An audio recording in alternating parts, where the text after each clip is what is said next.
ఆదికాండము 45వ అధ్యాయము.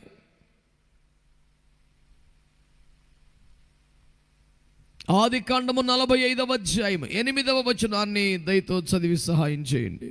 కాబట్టి దేవుడే గాని మీరు నన్ను ఇక్కడికి పంపలేదు.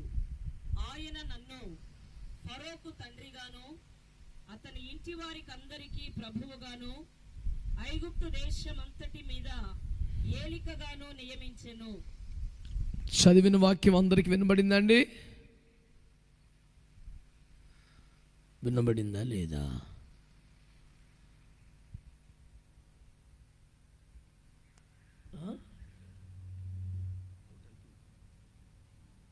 ఏమంటారు? వినబడిందా వాక్యం? మీరు ఎవరు మాట్లాడలేదు. మనకేం తెలిసి వినబడిందా లేదా లేని చెప్పాలిగా. అని అడిగాంగా. చదవబడ్డ వాక్యం మీకు వినబడిందా అండి? మరి అదేగా అడిగాను. అందులో కూడా ఒక మెయింటెనెన్స్ ఉంటుందా? ఏం దూరం మార్గం అన్నాడు ఆయన. దేవునికి ఒక మంచి స్తోత్రం చెబుదాం. హల్లెలూయా. మనకేం సంబంధం లేనట్టుగా కూర్చుకునే దానికి కాదు కదా మనం వచ్చింది.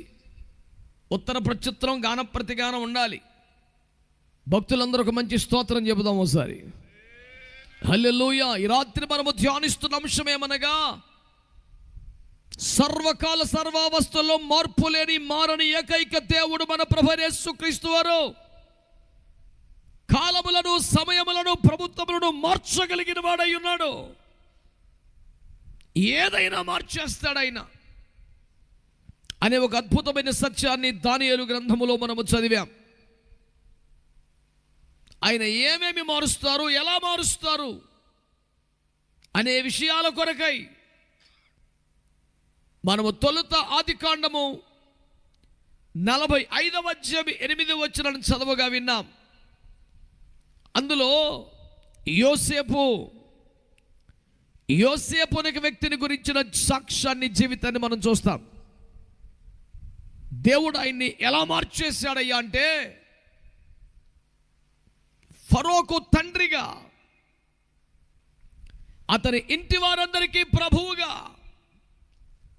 మొత్తం ఐగుప్తు దేశానికి ఏలికగా మార్చేశాడంట. చేతులు తేసైకి స్తోత్రం చెబుదాం గట్టిగా ఒకసారి. ఆమేన్. హల్లెలూయా. ఎవరండి యోసేపు? ఏమిటైన పరిస్థితి? ఇంకా పరిపూర్ణమైన నిండు యవ్వనములోనికి రాకముందే బాల్య దశలోనే దాదాపుగా దేవుడు అతన్ని జ్ఞాపకం చేసుకొని, ఏర్పాటు చేసుకొని ప్రత్యేకమైన దర్శన వరం అనుగ్రహించాడు. జరగబోయే సంగతుల్లో ముందుగానే స్వప్నములో, దర్శనములో దేవుడు ఆయనకి చూపించేవారు. దేవుడు అనుగ్రహించిన విశేషమైన కృపను బట్టి ఇతడు ఒక ప్రత్యేకమైన బాలుడు, దేవుని ఏర్పాటులో ఉన్నాడు అని నాన్న ప్రేమించి ఒక మంచి అంగీ గుర్తించాడు. అన్నయ్యలు అసూయపడ్డారు, విపరీతమైన కోపం పెంచుకున్నారు. చివరికి తోడబుట్టిన అన్నయ్యలే చంపాలని ప్రయత్నం చేశారు. అరణ్య ప్రాంతములో వారికి ఆహారం పట్టుకెళ్ళిన బాలుని పట్టుకొని,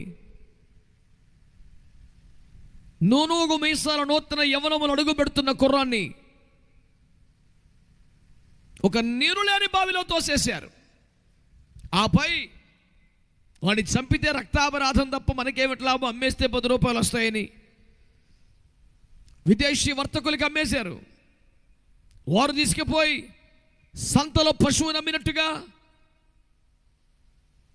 ఐగుప్తు దేశపు సర్వ సైన్యాధ్యక్షుడి ఇంటికి పని మనిషిగా, బానిసగా అమ్మేశారు. కేవలం అసూయ, కేవలం ద్వేషం ఒక వ్యక్తి జీవితాన్ని ఎంత దారుణంగా దెబ్బకొట్టిందో మీరు చూస్తారు. తల్లిదండ్రులకు దూరమై వాళ్ళ దృష్టిలో చచ్చిపోయాడనే ముద్ర పొంది, ఒక అంగడి సరుకుల, సంతల పశువుల అమ్మబడి, బానిసగా మార్చబడి, ఇంట్లో అంట్ల గిన్నెలు కడుగుతున్న పనికి కుదిరాడు. ఒక్కసారిగా జీవితం తలకిందులైపోయింది. ఒక్క దినములో పరిస్థితులన్నీ తలకిందులైపోయాయి. సంవత్సరాలు గడుస్తున్నాయి, బానిస బతుకుతున్నాడు. తన ఇష్టాలతో బలహీనలతో సంబంధం లేదు, చేయాలంతే. కట్టు బానిసగా బతుకుతున్నాడు. తన బాధ చెప్పుకుందామంటే భాష తెలిసిన వారు కూడా లేరు ఆ దేశంలో. దుర్భరమైన దారిద్ర్యాన్ని, నరకాన్ని, బానిసత్వాన్ని అనుభవిస్తున్న కాలంలో ఇతన్ని అందరూ వదిలించుకున్నారు, కానీ ఇతను దేవుణ్ణి నమ్మటం మానలేదు. దేవుడు అతని చేయి విడిచిపెట్టలేదు. కొంతకాలానికి ఆ సర్వ సైన్యాధ్యక్షుడి భార్య సాతానమును ప్రేరేపించి యోసేపును లేని పని బాధలు పెట్టి చివరికి అతనిపై నీలాపలిందలు మోపి అతన్ని జైలు పాలు చేశారు. కట్టకటాలు లెక్క పెడుతున్నాడు. నిజముగా నేరం చేసిన వ్యభిచారులు, దొంగలు, హంతకులందరూ ఖైదులో ఉండి నువ్వేం పాపం చేసి వచ్చావు చెప్పు అని ఎగతాళిగా మాట్లాడుతుంటే, అయ్యా నేను దేవుని బిడ్డను, దేవునికి భయపడేవాడిని, నేనే పాపం చేయలేదు, అన్నిటికీ దూరం అయిపోయిన దేవుణ్ణి మాత్రం వదిలిపెట్టలేదని సాక్ష్యం చెప్తే ఎవడు నమ్ముతున్నాడు జైల్లో? కన్న తల్లిలాగా చూస్తే తల్లి వంటి దాని మీద అఘాయిత్యం చేయబడిన పాపిష్టుడు అని భయంకరంగా నిందలు మాపుతుంటే ఆ పరిశుద్ధుడి మీద దుఃఖితుడై వ్యాకులతతో అవమానముతో 4 గోడల మధ్య జైల్లో బతుకుతున్న జీవితం. అయినా ప్రార్థన మానలేదు, పరిశుద్ధతను కోల్పోలేదు, దేవుని విడిచిపెట్టలేదు. ఎందుకు ఇలా చేశావు, నాకెందుకు ఈ కష్టాలు అనుమతించావని దేవుని ప్రశ్నించలేదు. దేవుని చిత్తానికి సంపూర్ణంగా అప్పగించుకొని బతికాడు. ఒక దినాన ఇతను దర్శనానికి అర్థం చెబితే, కలకు భావం చెబితే యాజ్ ఇట్ ఈజ్గా నెరవేరి ఉద్యోగం వచ్చినాడు కూడా ఉద్యోగం వచ్చాక మర్చిపోయాడు. ప్రతి చోట నష్టమే, ఎదురు దెబ్బే, అవమానమే, మోసమే. జీవితం అంతా దారుణంగా నష్టపోయిన పరిస్థితులలో రాజుగారికే కల రావడం, దాని అర్థాన్ని చెప్పగలివాడికి ఎవడో లేకపోవడం. ఈ మేలు పొందినప్పుడు తలుచుకొని, అయ్యా నాకు కూడా ఇలాగే కల వస్తే జైల్లో ఉన్నటువంటి ఖైదీగా ఉన్నటువంటి యోసేపు అనేవాడు చెప్పాడయ్యా, అతడు దేవతల ఆత్మలు కలిగిన వాడు అని చెప్తే రాజుగారి పిలిపించటం, ఇతడు ప్రార్థించి కలభావం చెప్పడం, రాజుగారు సంభ్రమాశ్చర్యాలు గురవటం, సాష్టాంగ దండ ప్రమాణం చేసినంత పని అయిపోయి, సింహాసన విషయంలో నీకంటే ఎచ్చుగా ఉంటుంది తప్ప రాజ్యము నీదే, అధికారము నీదే, పదవి నీదే, ఇదిగో ఉంగరం నీదే, ముద్ర నీదే, జైన్ నీదే, రథము నీదే అని అతన్ని రాజుగా పట్టాభిషేకం చేసి సింహాసనం మీద కూర్చోబెట్టాడు. మీకు మాట చెప్పాలా, అతను సింహాసనం మీద పదవి ప్రమాణ స్వీకారం చేసి ప్రధానమంత్రిగా కూర్చునే రోజుకి అతని వయసు కేవలం 30 సంవత్సరాలు మాత్రమే. ఏదో ఒకరోజు సరదాగా కుర్చీలో కూర్చున్న బాపత కాదు, అతను చచ్చిపోయేదాకా ఆ దేశానికి ప్రధానిగా ఉన్నాడు. ప్రభువుని గట్టిగా స్తుతిస్తూ స్తోత్రాలు చెల్లిద్దాం. మీరందరూ మంచిగా చప్పట్లు కొట్టారు, కానీ యేసయ్యకి స్తోత్రం చెప్తూ కొడితే బాగుండేది కదా. మీకు ఇష్టమైతే అలా ట్రై చేయండి ఒకసారి. అయ్యయ్యో, ఇంకా అక్కడేమో పెంతుకోస్తని పేరు పెట్టారు, అసలు సౌండే లేదు యేసు రక్తానికి. ఇది ఎంత అవమానం. ఒక శక్తివంతమైన స్తోత్రం చెప్పొచ్చు కదండి, దానికి ఎంత బతిమాలించుకోవాలా? న్యాయమేనా మీకు? స్తోత్రం చెప్పకుండా ఉండలేని స్థితిలో మనం ఉండాలి, కానీ చెప్పమని గట్టిగా పాపం బాధపడలేమని దూరం నుంచి వచ్చాడు, పోన్లే ఒకసారి చెప్పేస్తే గొడవ వదిలిపోతున్నట్టుగా చెప్తే అలాగా. దేవునికి మహిమ కలుగునుగాక. హల్లెలూయా. ఏ పాపము చేయకపోయినా, ఏ తప్పు చేయకపోయినా అసూయపడి దుర్మార్గులు లేనిపోని మనసు పెట్టుకొని ఆత్మన్యూన్యతాభావానికి గురై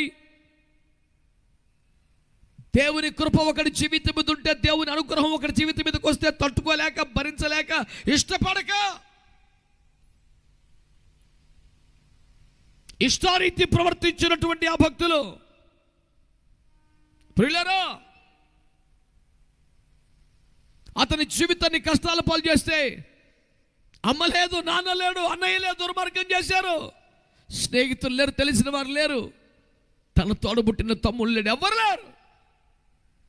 జీవితం అంతా శ్రమే, నిందే, దుఃఖమే, అవమానమే, బానిస బతుకు, దాసుడిగా మారిపోయిన పరిస్థితి, ఇంట్లో అందరికన్నా హీన దశ. కానీ దేవుడు తన మహాకనికరమును బట్టి ఒకరోజు ఆ బిడ్డను జ్ఞాపకం చేసుకున్నాడు. ఇతనికి అద్భుతం జరిగితే ఏం జరగాల? నిర్దోషని నిరూపించబడి జైల్లోంచి బయట రావాలా. అద్భుతంతో ఏం జరగాల? కూలివానిగా కాకుండా, బానిసగా కాకుండా ఏదో చిన్న ఉద్యోగం ఇప్పించాలా. అద్భుతం జరిగితే ఇంకేం జరగాలి? అసలు నీ దేశం ఎక్కడ రా, పోయి కష్టపడక సాలిపోయింది పో అని వదిలేయాలా. ఇలా ఇందులో ఏది జరిగిన అద్భుతమే. కానీ నేను ప్రకటిస్తున్న దేవుడు, ఆరాధిస్తున్న దేవుడు మన బుద్ధికి ఊహకు మించిన కార్యాలు చేయగల అద్భుతమైన దేవుడు. దేవునికి స్తోత్రం కలుగునగాక. జైల్లోంచి బయటకు వస్తే అద్భుతం కాదా? నిర్దోషిగా నిరూపించబడితే అద్భుతం కాదా? ఎందుకంటే కేసు ఫైల్ చేసింది, అరెస్ట్ చేసింది ఆ దేశానికి సైన్యాధ్యక్షుడు. ఎవడు విడిపించగలడు? ఎవడు బెయిల్ ఎత్తాడు? అసలు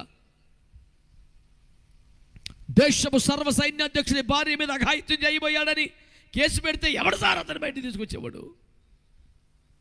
బయటపడితేనే అద్భుతం, కేసు కొట్టేస్తే అద్భుతం, బెయిల్ వస్తే అద్భుతం, పోరా మీ ఊరికైనా వదిలేస్తే అద్భుతం, ఏదైనా చిన్న జాబ్ పెట్టిస్తే అద్భుతం. కానీ దేవుడు చిన్న చితక కార్యాలు కాదు. ఏ దేశంలో బానిసగా కష్టపడ్డాడో, ఏ దేశంలో దిక్కు లేనివాడిగా, అమ్మానాన్న లేనివాడిగా, ఎవరికి చెందనివాడిగా, అనాథగా బానిస బతికాడో, ఎక్కడ నీలాపనిందలు ఇవ్వబడ్డాయో, ఎక్కడ ఖైదు చేయబడ్డాడో, ఎక్కడ పాపం చేసిన వాడిగా నిందలు పడ్డాడో, ఆ దేశంలో స్తోత్రం చెప్పండి ఒకసారి. ఏదో ఒక పోస్టు కాదురా నాయనా, నాకు ఎన్నిసార్లు చదివినా అరిగి సావదా పదం. ఫరోకి తండ్రిగాను. గట్టిగా ఆమేనండి. ఇప్పుడు ఈ నాన్న అని పిలవడానికి ఎవరు లేరని ఏడ్చేవాడు కదా. ఫరో కొడుకుగా చేసుకొని, రే నువ్వు కూడా నా కొడుకు వేరా ఇవాళ నుంచి, నేనా నీ తండ్రిని అంటే కూడా పండగ అసలు. కానీ ఫరోయే దిగి వచ్చి, మీరే మా నాన్నగారు, మీరే మాకు తండ్రి గారు, మీ సెలవు లేకుండా ఏం చెయ్యం బాబు. చట్ట ప్రకారం, రాజ్యం ప్రకారం ఆ కుర్చీలో కూర్చుంటా, ఉంగరం నీదే, ఇదిగో చెయ్యి నీదే, రథం నీదే, పెత్తనం నీదే, అసలు ఏలుబడి చేసేదే నీవంటే మీరు స్తోత్రం చెప్పుకొని ఎట్టు ఉండగలరు చెప్పండి బిడ్డలారా. ఫరోకు తండ్రిగాను, ఆమెను అనండి గట్టిగా, అనండి గట్టిగా, ఫరోకు తండ్రిగాను, ఫరో ఇంటి వారికి ప్రభు అంట. అంటే ఫరో పెద్ద కొడుకు వచ్చి యోసేపుని ఏమని పిలవాలా? ప్రభువా అనాలి. మర్యాద తక్కితే ఏమన్నా ఇస్తే రక్తం ఏం చేయం. ఫరో ఎలాంటి చట్టం తెచ్చాడు? నీ సెలవు లేకుండా మా ఇంటిలో కానీ దేశంలో కానీ ఎవడు చెయ్యి అయినను కాలు అయినను పైకెత్తుటకు వీల్లేదు అన్నాడు.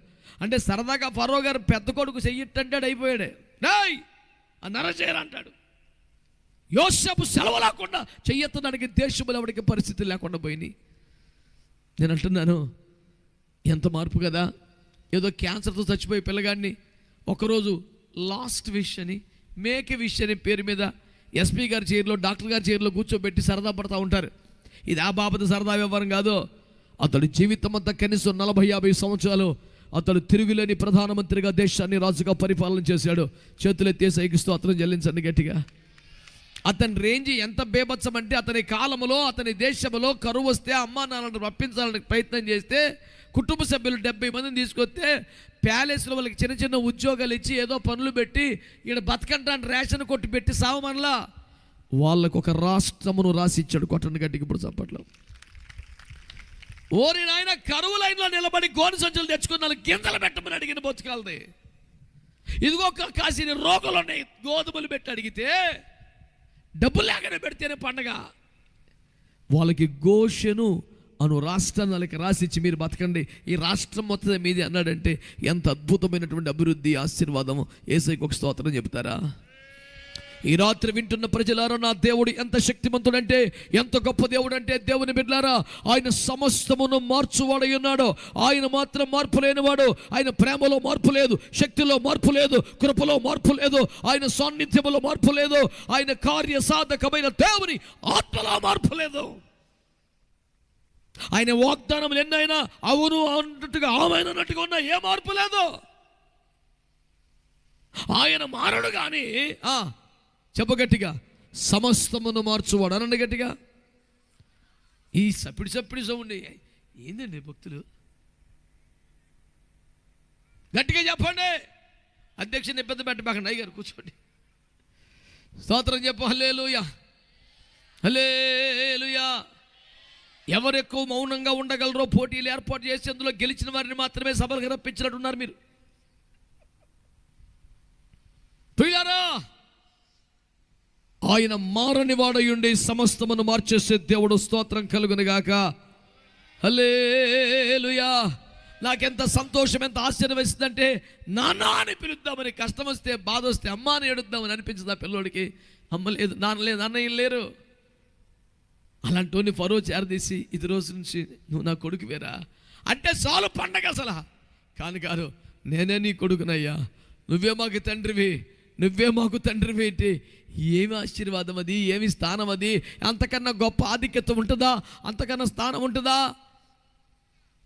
ప్రధానమంత్రి మోడీ గారు నిన్ను గ్యాగేసి, నాయనా నీకు నా తండ్రి స్థానం ఇస్తున్నాను, కూర్చో, నీ కాళ్ళ కడకి అన్ని పట్టుకొస్తాను, నువ్వే మా నాన్నగారు, ఏం కావాలి ఆర్డర్ అయిపోతుంది లేచి నేను చేసేస్తానంటే అంతకు మించిన అద్భుతం ప్రపంచంలో ఉంటుందా? ఆ అద్భుతం వినడానికి బాగుంది కానీ నిజంగా జరగదని నీకు అనిపిస్తుందేమో, కానీ యోసేపుకు జరిగింది యేసు రక్తమే. చేయి చెప్పాలి గట్టిగా హల్లెలూయా.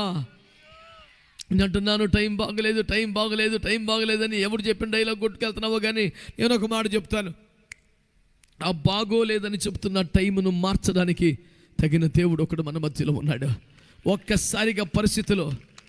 ఒక్కసారి పరిస్థితులు ఆగిపోయిన గడియారాన్ని అటు ముళ్ళు పట్టుకొని గిరగిర తిప్పేసి నచ్చిన చోట పెట్టుకునే కెపాసిటీ ఉన్నట్టే ప్రపంచ కాల గమనములను తన చేతిలో పెట్టుకున్న దేవుడు, కాలగతులు తన వశములో పెట్టుకున్న దేవుడు, కాలములు సమయములు తన స్వాధీనం ఉంచుకున్న దేవుడు నీ పరిస్థితులు మార్చగలవాడు కాదా? యోసేపు దేవుడే నీ దేవుడు కాదా? అదే శక్తి ఆయనకి నేటికి లేదా? ఆ మార్పు లేని నైజం నేటికి నా దేవునికి లేదా? నీ పరిస్థితులు మార్చగలడు, విరోధులను రప్పించగలడు, అధికారులు అణచగలడు, ఏదైనా చేసి యోసేపును ఘనపరిచిన దేవుడు నిన్ను కూడా ఘనపరచగలడని నేను దేవుని వాక్యాన్ని బట్టి ధైర్యంగా మీకు ప్రకటించగలుగుతున్నాను. నమ్మిన వారు మాత్రమే ఆమేన్ చెప్పండి.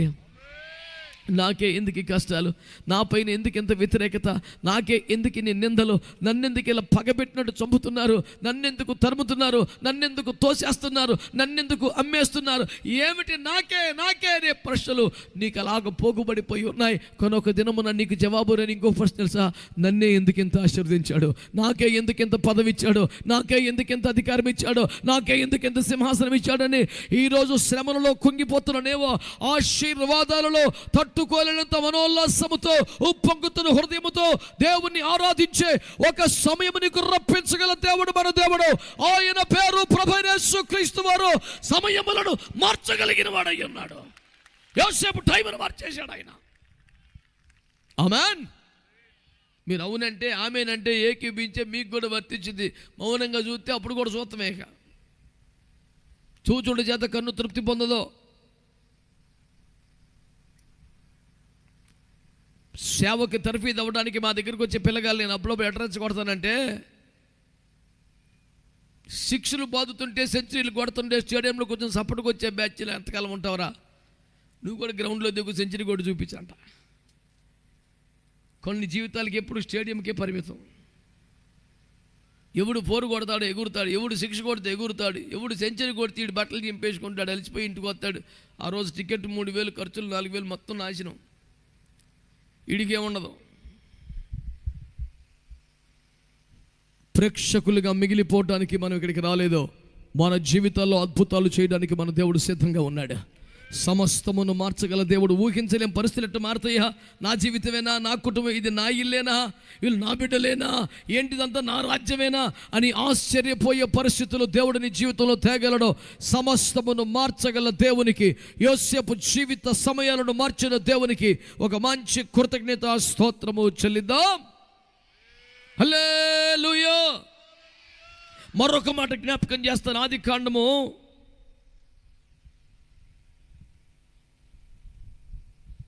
35వ అధ్యాయము. ఆదికాండం 35వ అధ్యాయం 18వ వచనం. ఆమె మృతి పొందెను, ప్రాణము పోవుచుండగా ఆమె అతని పేరు బెనోని అనెను. అతని తండ్రి అతనికి బెన్యామీను అను పేరు పెట్టెను. దేవుని బిడ్డలారా, 14 సంవత్సరాలు కొలువు చేసి నానా సావు వచ్చి ఈ అమ్మను పెళ్లి చేసుకున్నాడు. ఎవరు ఆమె పేరేంటి?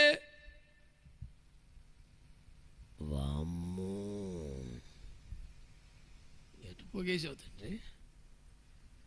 మౌనమునీశ్వరులారా మీకు నమస్సులు. ఎవరి మీద అలిగి ఏడ చూపితేట మంచి కేసేకి స్తోత్రం చెప్పండి. ఇది ఒక్కటి ఫిక్స్ అయ్యారు, ఇక మిగతాది మరి అలే అదొక్కటి కన్ఫామ్. యాకోబు 14 ఏండ్లు కొలువు చేసి మన పెళ్లి చేసుకున్నాడు. ఆ తర్వాత 6 ఏండ్లు కొలువు చేసి మందల దగ్గర చాకిరీ చేశాడు. ఆమెను అతిగా ప్రేమించాడు కనుక 7 సంవత్సరాలు కొన్ని రోజుల్లో గడిచిపోయినట్టు మనిషికి అంత పిచ్చి ప్రేమ రాఖేలమ్మంటే. మొత్తానికి పెళ్లి చేసుకున్నాడు. ఆనందోత్సాహాలతో సంతోషంగా వచ్చేస్తున్నాడు. ఈయనకేమో రాఖేలమ్మంటే ఇష్టం, రాఖేలకేమో ఆ విగ్రహం అంటే ఇష్టం. అమ్మ మన దేశం కాదు, మీ ఊరు కాదు, మరి మా ఊరు చాలా దూరదేశం, నేను వెళ్ళిపోతాను అక్కడికి, నాతో పాటు వస్తావా? ఇంత దూరం సంబంధం ఇష్టమేనా? మనం చుట్టాలు అవుతావు, నేను నీకు భావన అవుతావు, నువ్వు మరదలు అవుతావు అంటే నీ కోసం ఎక్కడికైనా వచ్చేస్తాం బావా అంది. ఓ అల్లెల్లు అని పెళ్లి చేసుకున్నాడు. ఉద్యోగం బాగానే ఉంది. వత్తా ఓ బొమ్మ తెచ్చింది. వాళ్ళ నాన్నగారు వెంటబడ్డాడు. ఏయ్ నా దొంగతనం ఎందుకు చేసావన్నాడు. చిచ్చే అది ఎవరి దగ్గర దొంగతాడు, చచ్చిపోవాలి అని యాకోబు అన్నాడు. ఎందుకంటే దొంగతనం చేసే దరిద్రం మాకెందుకు, అసలు బొమ్మలు మాకెందుకని నేను ఫీలింగ్. కానీ ఆ అమ్మకే చిన్న సెంటిమెంట్ ఇంట్రెస్ట్ ఉంది, ఆ బొమ్మ తెచ్చుకుంది.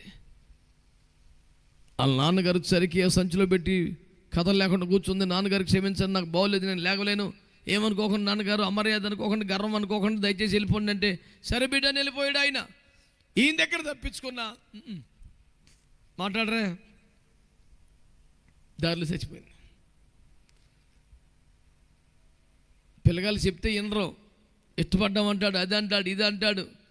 నువ్వు మనిషిని ఇష్టపడ్డావు, కానీ వ్యవహారం వెనకాల చాలా ఉంటుంది. సమర్పణలో ఉందా, భక్తిలో ఉందా, మన ఉపదేశమేనా, మన నడిపింపేనా? అబ్బే ఒకటే అమ్మాయి అంటే నీ శాదస్తం మండిపోను, ఒకటే అమ్మాయి. అసలు ముందు ఒకడే దేవుడా, ఇంకేమన్నాయా? అమ్మాయి ఇట్ట అనేప్పుడు సరిపోయింది. సంచిలో ఏముందో చూసావా? దారిలో కొంపలంటేసినాయి. సందర్భం వచ్చినట్టు చెప్తున్నాను. నేను ఇంజనీరింగే, ఆమె ఇంజనీరింగే, నేను డాక్టరే, ఆమె డాక్టరే, ఒకటే బాబు, ఒకటే కూతురు. ఈ సిన్సర్ని 2 చూసుకొని సెలెక్ట్ చేసుకొని ఆ జీవితం అంతా నెత్తి నోరు బాదుకొని ఏడిచే గూగుల్లో మాకు రిక్వెస్ట్లు పంపించే కూటం పెట్టకుండా మీరు ప్రశాంతంగా దేవుని చిత్తం కనిపెట్టి దైవజనుల నడిపింపుని తీసుకొని పద్ధతిగా కుటుంబాలు కట్టుకుంటే శ్రమ వచ్చినా ఒకవేళ అది ఇంకా మహిమకు ఉపయోగపడదు తప్ప నాశనమయ్యే పరిస్థితి ఏముండదని మీకు మనవి చేస్తున్నాను. అంగీకరించే మనసు ఉన్న వాళ్ళు ఆమెనానండి. అసలు యవనస్తులు ఎవరు అనలా, పెద్ద వాళ్ళు అంటున్నారు ఆమెనని. అది లేని అబ్బాయి మీ గొడవ, మీరు అప్పగించుకుంటేనే మీకు మంచిది. దేవునికి స్తోత్రం చెప్పండి ఒకసారి. అందరు చెప్పారా? హల్లెలూయా. ప్రభునందు మిక్కిలి ప్రియమైన దేవుని ప్రజలారా, ఈ మాటలు శ్రద్ధగా ఆలకించగలిగితే దేవుడు నీతో మాట్లాడుతున్న మాట ఇదే.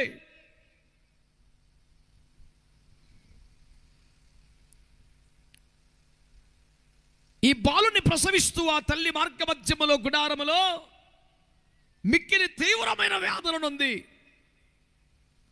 తాను చనిపోతున్నట్లుగా అర్థం చేసుకుని వాణ్ణి ప్రసవిస్తూ ప్రాణం వదిలేస్తూ దగ్గర నిలిచిన స్త్రీలతో చెప్పిందట, వీడికి బెనోని అని పేరు పెట్టండి అని. బెనోని అనే మాటకు వాళ్ళ భాషలో దుఃఖపుత్రుడు అని అర్థం. ఎవరైనా తన పిల్లలకి దుఃఖపుత్రుడని పెడతారా అండి పేరు? ఎన్ని కష్టాల్లో ఉన్నవారు కూడా, మనం ఒక నిరుపేద కుటుంబం, ఓ పూట తింటే మరో పూటకు ఉండదు, అంత నిరుపేద స్థితిలో ఉన్న వాళ్ళకి బాబు పుట్టాడు. పేరు పెట్టమన్నారు. మీరేమైనా పేరు సిద్ధపడ్డారా, లేకపోతే నేను ప్రార్థన చేసి పెట్టమంటారంటే అయ్యా సిద్ధపడ్డామయ్యా, ఈ పేరే మీరు ప్రార్థన చేసి పెట్టాలని కోరుకుంటున్నామన్నారు. ఆర్థికంగా పేదలను తెలివితేటలు కరువేటి, బోల్డ్ తెలివితేటలు ఉన్నాయి. సరే నాన్న అలాగే ఏం పేరు కాగితం రాసేయమంటే మేము చెప్పకూడదు, కాగితం మీద రాసాం, మీ నోటితోనే పలకాలన్నారు. ఇంత సస్పెన్స్ నన్ను పెడతారు ఇందిరా.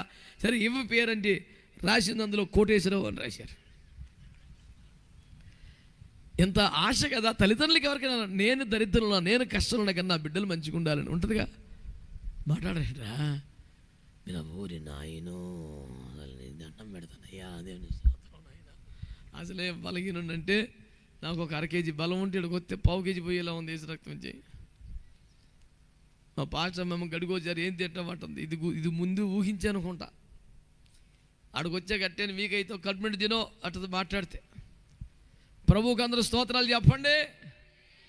అమ్మ బాబోయ్, మహాభక్తులు కనికరించి మొత్తానికి నోరు పెగిల్చి స్తోత్రం చెల్లించారు. అందుకు నేను స్తోత్రాలు చెప్పుకోవాలి. హల్లెలూయా. బెనోని అని పేరు పెట్టి చచ్చిపోయి తల్లి కెవ్వమని పిల్లవాడి కేక వినబడగానే దూరంగా కనిపెడుతున్నాడు యాకోబు పరుగున దగ్గరికి రాబోగా గుడారములో నుంచి పసివాని రక్తపు తడి ఆరిని కందుని పట్టుకొని బయటకు వస్తున్న స్త్రీలు ఈ ఏడుపు ముఖంతో విషన్నమతంతో యాకోబు చేతిలో పెట్టారు. ఏ లోపము లేని 12 కొడుకు పుడితే ముఖం అలా పెట్టారేమిటే మీరు అన్నట్టుగా యాకోబు చూస్తే, అయ్యా ఏ లోపం లేని బాబు పుట్టాడు, కానీ మీరు ఎంతో ప్రేమించిన అమ్మగారు చనిపోయారయ్యా. యాకోబు కుప్పుకున్నప్పుడు, అయ్యో అవునా, చనిపోతే ఈ బాబుకి దుఃఖపుత్రుడని పేరు పెట్టిందయ్యా అని వాళ్ళు దుఃఖపడుతుంటే యాకోబు శోకానికి అంతు లేదయ్యో. 14 ఏళ్ళు కొలువు చేసి నేను ప్రేమించి పెళ్లి చేసుకుని భార్య చచ్చిపోయిందా, ఇంటికి తీసుకెళ్లకుండానే దారిలోనే చచ్చిపోయిందా, అయ్యో ఎంత ఘోరం జరిగిపోయింది నాయనా అని బాధపడుతూనే ఏం పేరు పెట్టిందన్నావు? దుఃఖపుత్రుడా. ఏ తల్లినట్టు పెట్టుకుంటుందా? నిజంగానే దుఃఖాల్లో ఉన్న ఆనందరావు అని పెట్టుకోవాలి కదా, సంతోష్ కుమార్ అని పెట్టుకోవాలి కదా. ఎందుకు ఇలా పెట్టుకుందయ్యా అని ఒక క్షణం ఆలోచిస్తే నిజమే, పుడుతూనే తల్లిని కోల్పోయాడంటే దుఃఖం కాదా? ఒక్క క్షణమైనా తల్లి ఒడిలో ఆడుకునే సౌభాగ్యం లేదంటే దుఃఖం కాదా? ఒక చుక్కనే తల్లి పాలు దాకా అదృష్టం లేదంటే దుఃఖం కాదా? వాడి తల్లి వాడికి బానే పెట్టింది పేరు, నిజమేడు దుఃఖపుత్రుడే. తల్లిని కోల్పోయి తల్లి ప్రేమను కోల్పోయి దూరం అయిపోతున్నటువంటి దుఃఖం వాడికి ఉంటుంది. కానీ మనుషులు ఏమంటారు? అయ్యో పాపం, పుడుతూనే అమ్మను కోల్పోయినవాడు అని. ఒక 10% అంటే 90% పాపిష్టి లోకం ఏమంటారు తెలుసా? ఈడు నష్టజాతకుడు, ఈ నెత్తి మీద శని ఉంది, ఈ నెత్తి మీద దరిద్రం ఉంది, ఈ నెత్తి మీద సావు ఉంది, పుడితేనే తల్లిని మింగేసిన దూరం రాయ్ ఆడిని అంటుకోబాకండి రా, ఆడితో ఆడుకోకండి, ఆడు కబలో రానివ్వకండి, ఆడొస్తేనే దరిద్రం. ఆ ఇంట్లో అడుగు పెట్టాడు, శవం వెళ్ళిపోయింది ఆ ఇంట్లో అని మాట్లాడుతున్నారు. కళ్ళ ముందు అలా ఊహించాడు. రేపొద్దున్న నా కొడుకును స్కూల్లో వేస్తే ఏం పేరు నీ పేరంటే దుఃఖపుత్రుడు అంటే అందరు నవ్వరా, అందరు నడిపించరా? నా కొడుకు స్థితి ఉండకూడదు, ఎట్లాగో అమ్మలేదు, ఆ స్థానం ఇవ్వడం పొరచలేం, ఆ సంతోషాన్ని ఇవ్వడం ఇవ్వలేం. కనీసం ప్రతిరోజు ప్రతి క్షణం ఆ పేరు మీద దుఃఖపడే పరిస్థితి రాకుండా ఉండాలి. అయ్యా మిగతా 10 మంది, మిగతా 11 మంది చిన్నప్పటి నుంచి అన్నీ బాగానే జరిగాయి. వీడికే పాపం ఎందుకో ఇంత దౌర్భాగ్యం ప్రవేశించిన జీవితంలో. అయ్యా ఈ ఒక్కని మీ చేతిలో పెట్టుకోవా? ఆమె పెట్టిన పేరు బాగాలేదని పేరు మార్చే పరిస్థితి ఏం కాదు కదా. ఏమిటి అక్కడ పరిస్థితి? అయ్యా వాడు దుఃఖపుత్రుడిని పేరు పెట్టిన మాట సరే, నిజమే, కరెక్టే పెట్టింది. కానీ వాడు దుఃఖపుత్రుడిగా ఉండిపోవడం తండ్రిగా నాకు ఇష్టం లేదు. వీన్ని నీ కుడి చేతి పుత్రుడిగా మార్చుకోమని ఏడిచి ప్రార్థన చేస్తున్నాడు. చేతులు ఎత్తి స్తోత్రం చెప్పండి. బెన్యామీను అనే మాటకి అర్థం ఏంటండి? కుడి చేతి పుత్రుడు, the son of right hand.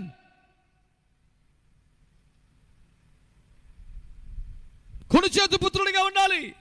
కుడి చేయి అంటే ఎందుకు? అందులో విశేషాలు 2 ఉంటాయి. ఒకటి, కుడి చేతిలో నిత్యము సుఖములు ఉంటాయని 16వ కీర్తన చెబుతుంది.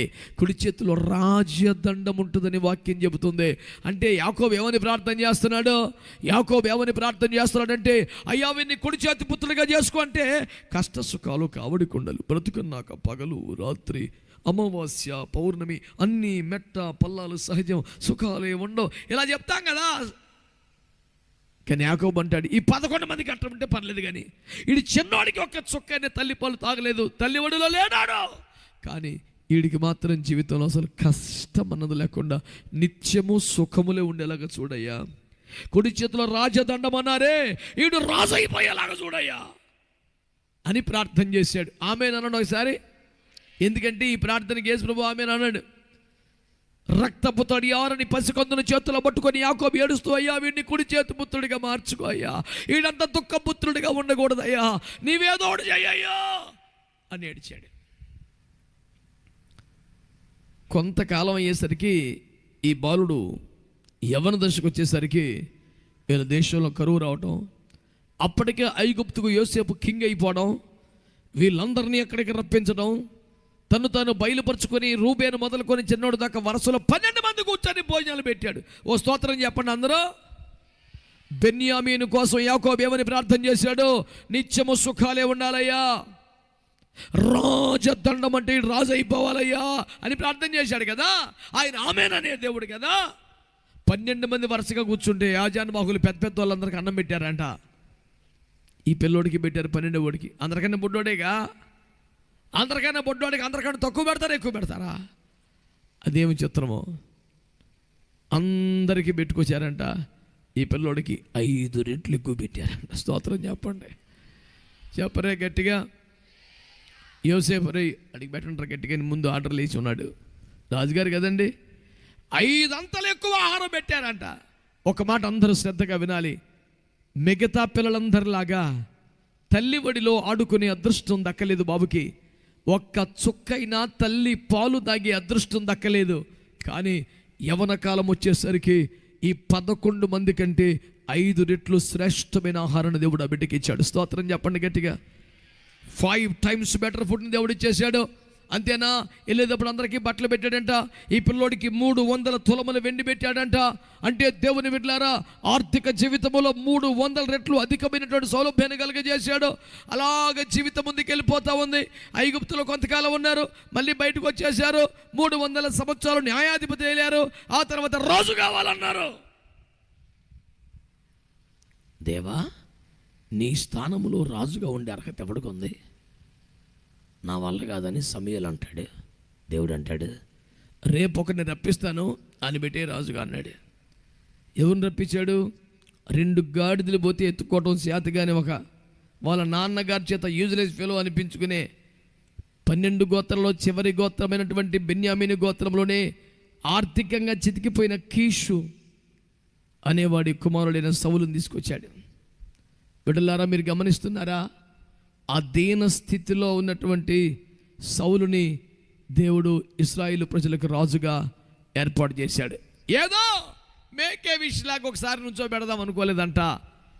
సమూయేలు గ్రంథం 13:13లో సమూయేలు అంటాడు, నువ్వెందుకింత అవివేకమైన పని చేశావు?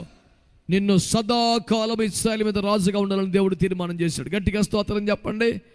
ఏదో ఒకసారి అట్లా ఉంచే సంతోషపరచడం కాదు, సదాకాలం అతన్ని రాజుగా పెట్టాలనుకున్నాడు. 127 సంస్థానములు కలగలిసినటువంటి మహాసామ్రాజ్యమైనటువంటి అహష్వేరోషు కాలములో పరిపాలనలో షూషను కోటలో ఒకే ఒకడున్నాడు. ఆయన పేరు మొర్దెకై.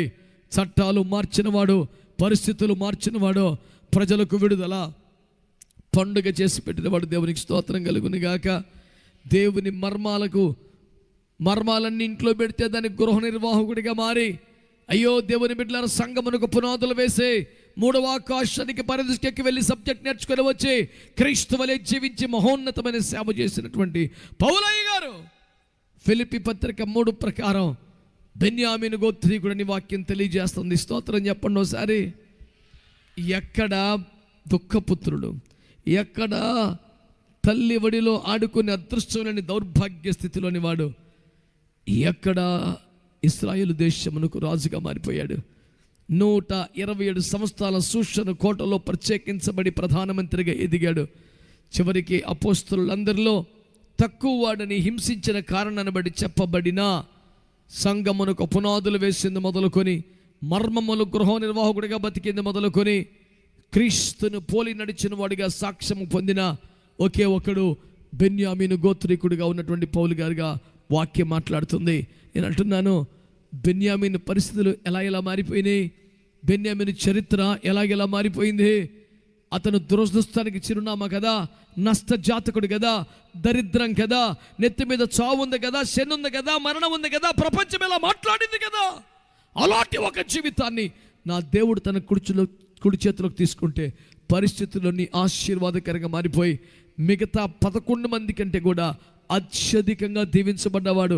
కొన్ని వేల సంవత్సరాల సుదీర్ఘ ప్రయాణం, ఎక్కడ ఆదికాండం, ఎక్కడ ఫిలిప్పీ పత్రిక, ఎక్కడ చూసిన బెన్యామీను గోత్రమే అత్యధిక స్థానంలో కనబడ్డ కారణం యాకోబు చేసిన ప్రార్థనకు జవాబుగా దేవుడు బెన్యామీనుని కుడి చేతి పుత్రుడిగా మార్చివేయటమే నీ జీవిత చరిత్రను మార్చివేయగలడో, నీ పరిస్థితులను మార్చివేయగలడో, నీ శాపాన్ని దీవెనగా మార్చివేయగలడో, నీ నష్టాన్ని లాభంగా పూడ్చివేయగలడో, సమస్తానికి నష్ట జాతకుడిగా కనబడే నిన్నే జనములకు ఆశీర్వాదకరంగా మార్చివేయగలడో.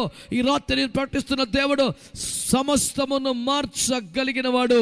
తాను మారని ప్రేమతో నీ వైపు చేతులు చాపుతున్నాడు. యేసయ్యకు స్తోత్రం చెప్పండి, గట్టిగా చెప్పండి హల్లెలూయా. ఇదిగో ప్రభువు నీతో మాట్లాడుతున్న మహిమ కలిగిన ఉపదేశం ఏమనగా, దేవుని బిడ్డలారా, తాను మారని వాడై సమస్తమును మార్చగలుగుతున్న దేవుడు నీతో మాట్లాడుతున్నాడు. నిర్గమకాండము 15వ అధ్యాయం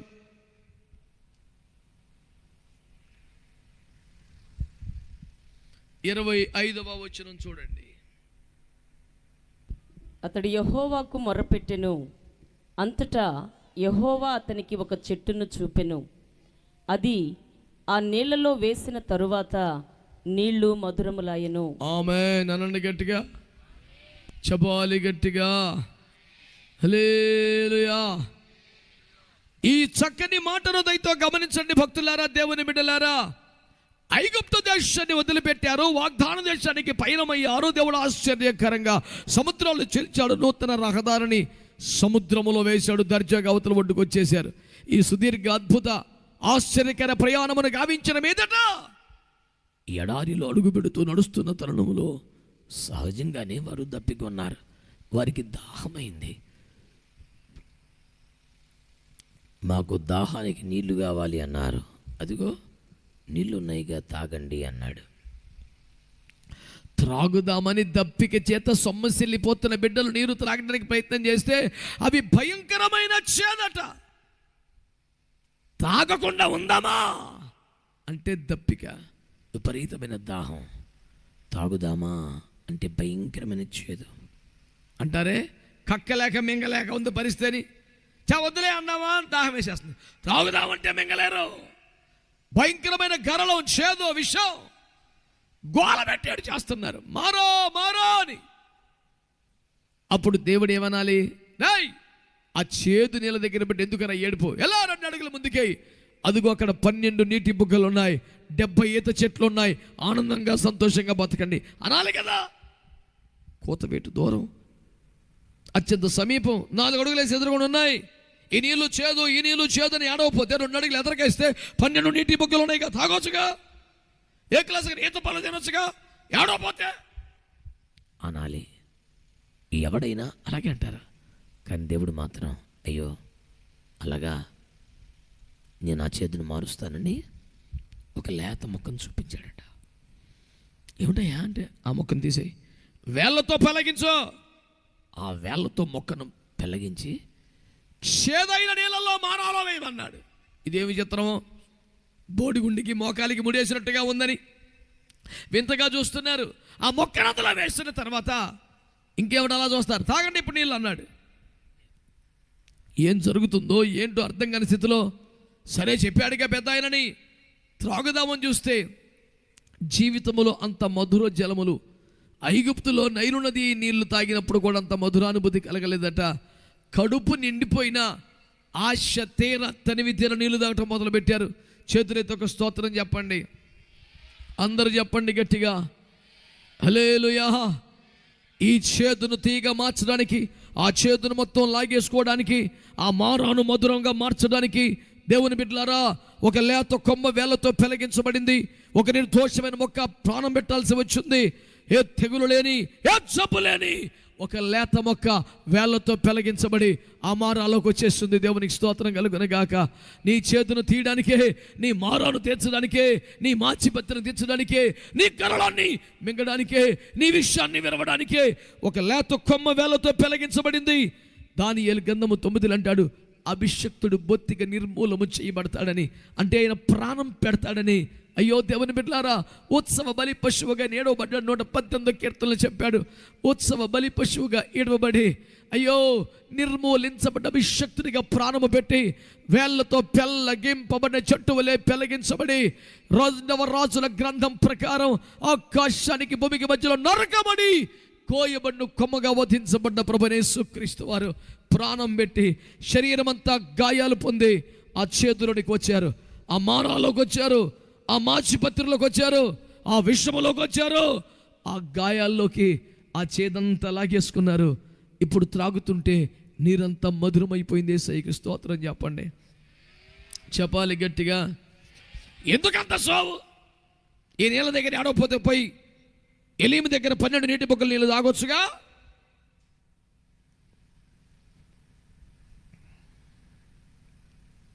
ఎందుకు అలా చేశాడో ఒక్క మాట మీకు జ్ఞాపకం చేస్తాను. మా సంఘంలో జరిగిన ఒక సంఘటన. ఓ మంచి కుటుంబంలో యవన బిడ్డలిద్దరికి వివాహం చేశాం. అబ్బాయి కానీ అమ్మాయి కానీ చాలా నిండు యవనంతో ఆరోగ్యంగా ఉన్నారు. వాళ్ళకి ఏ బలహీనతలు ఉంటగా ఎవరికి అసలు అనుభవం వచ్చే అవకాశం కూడా లేదు. మంచి ఆరోగ్యం.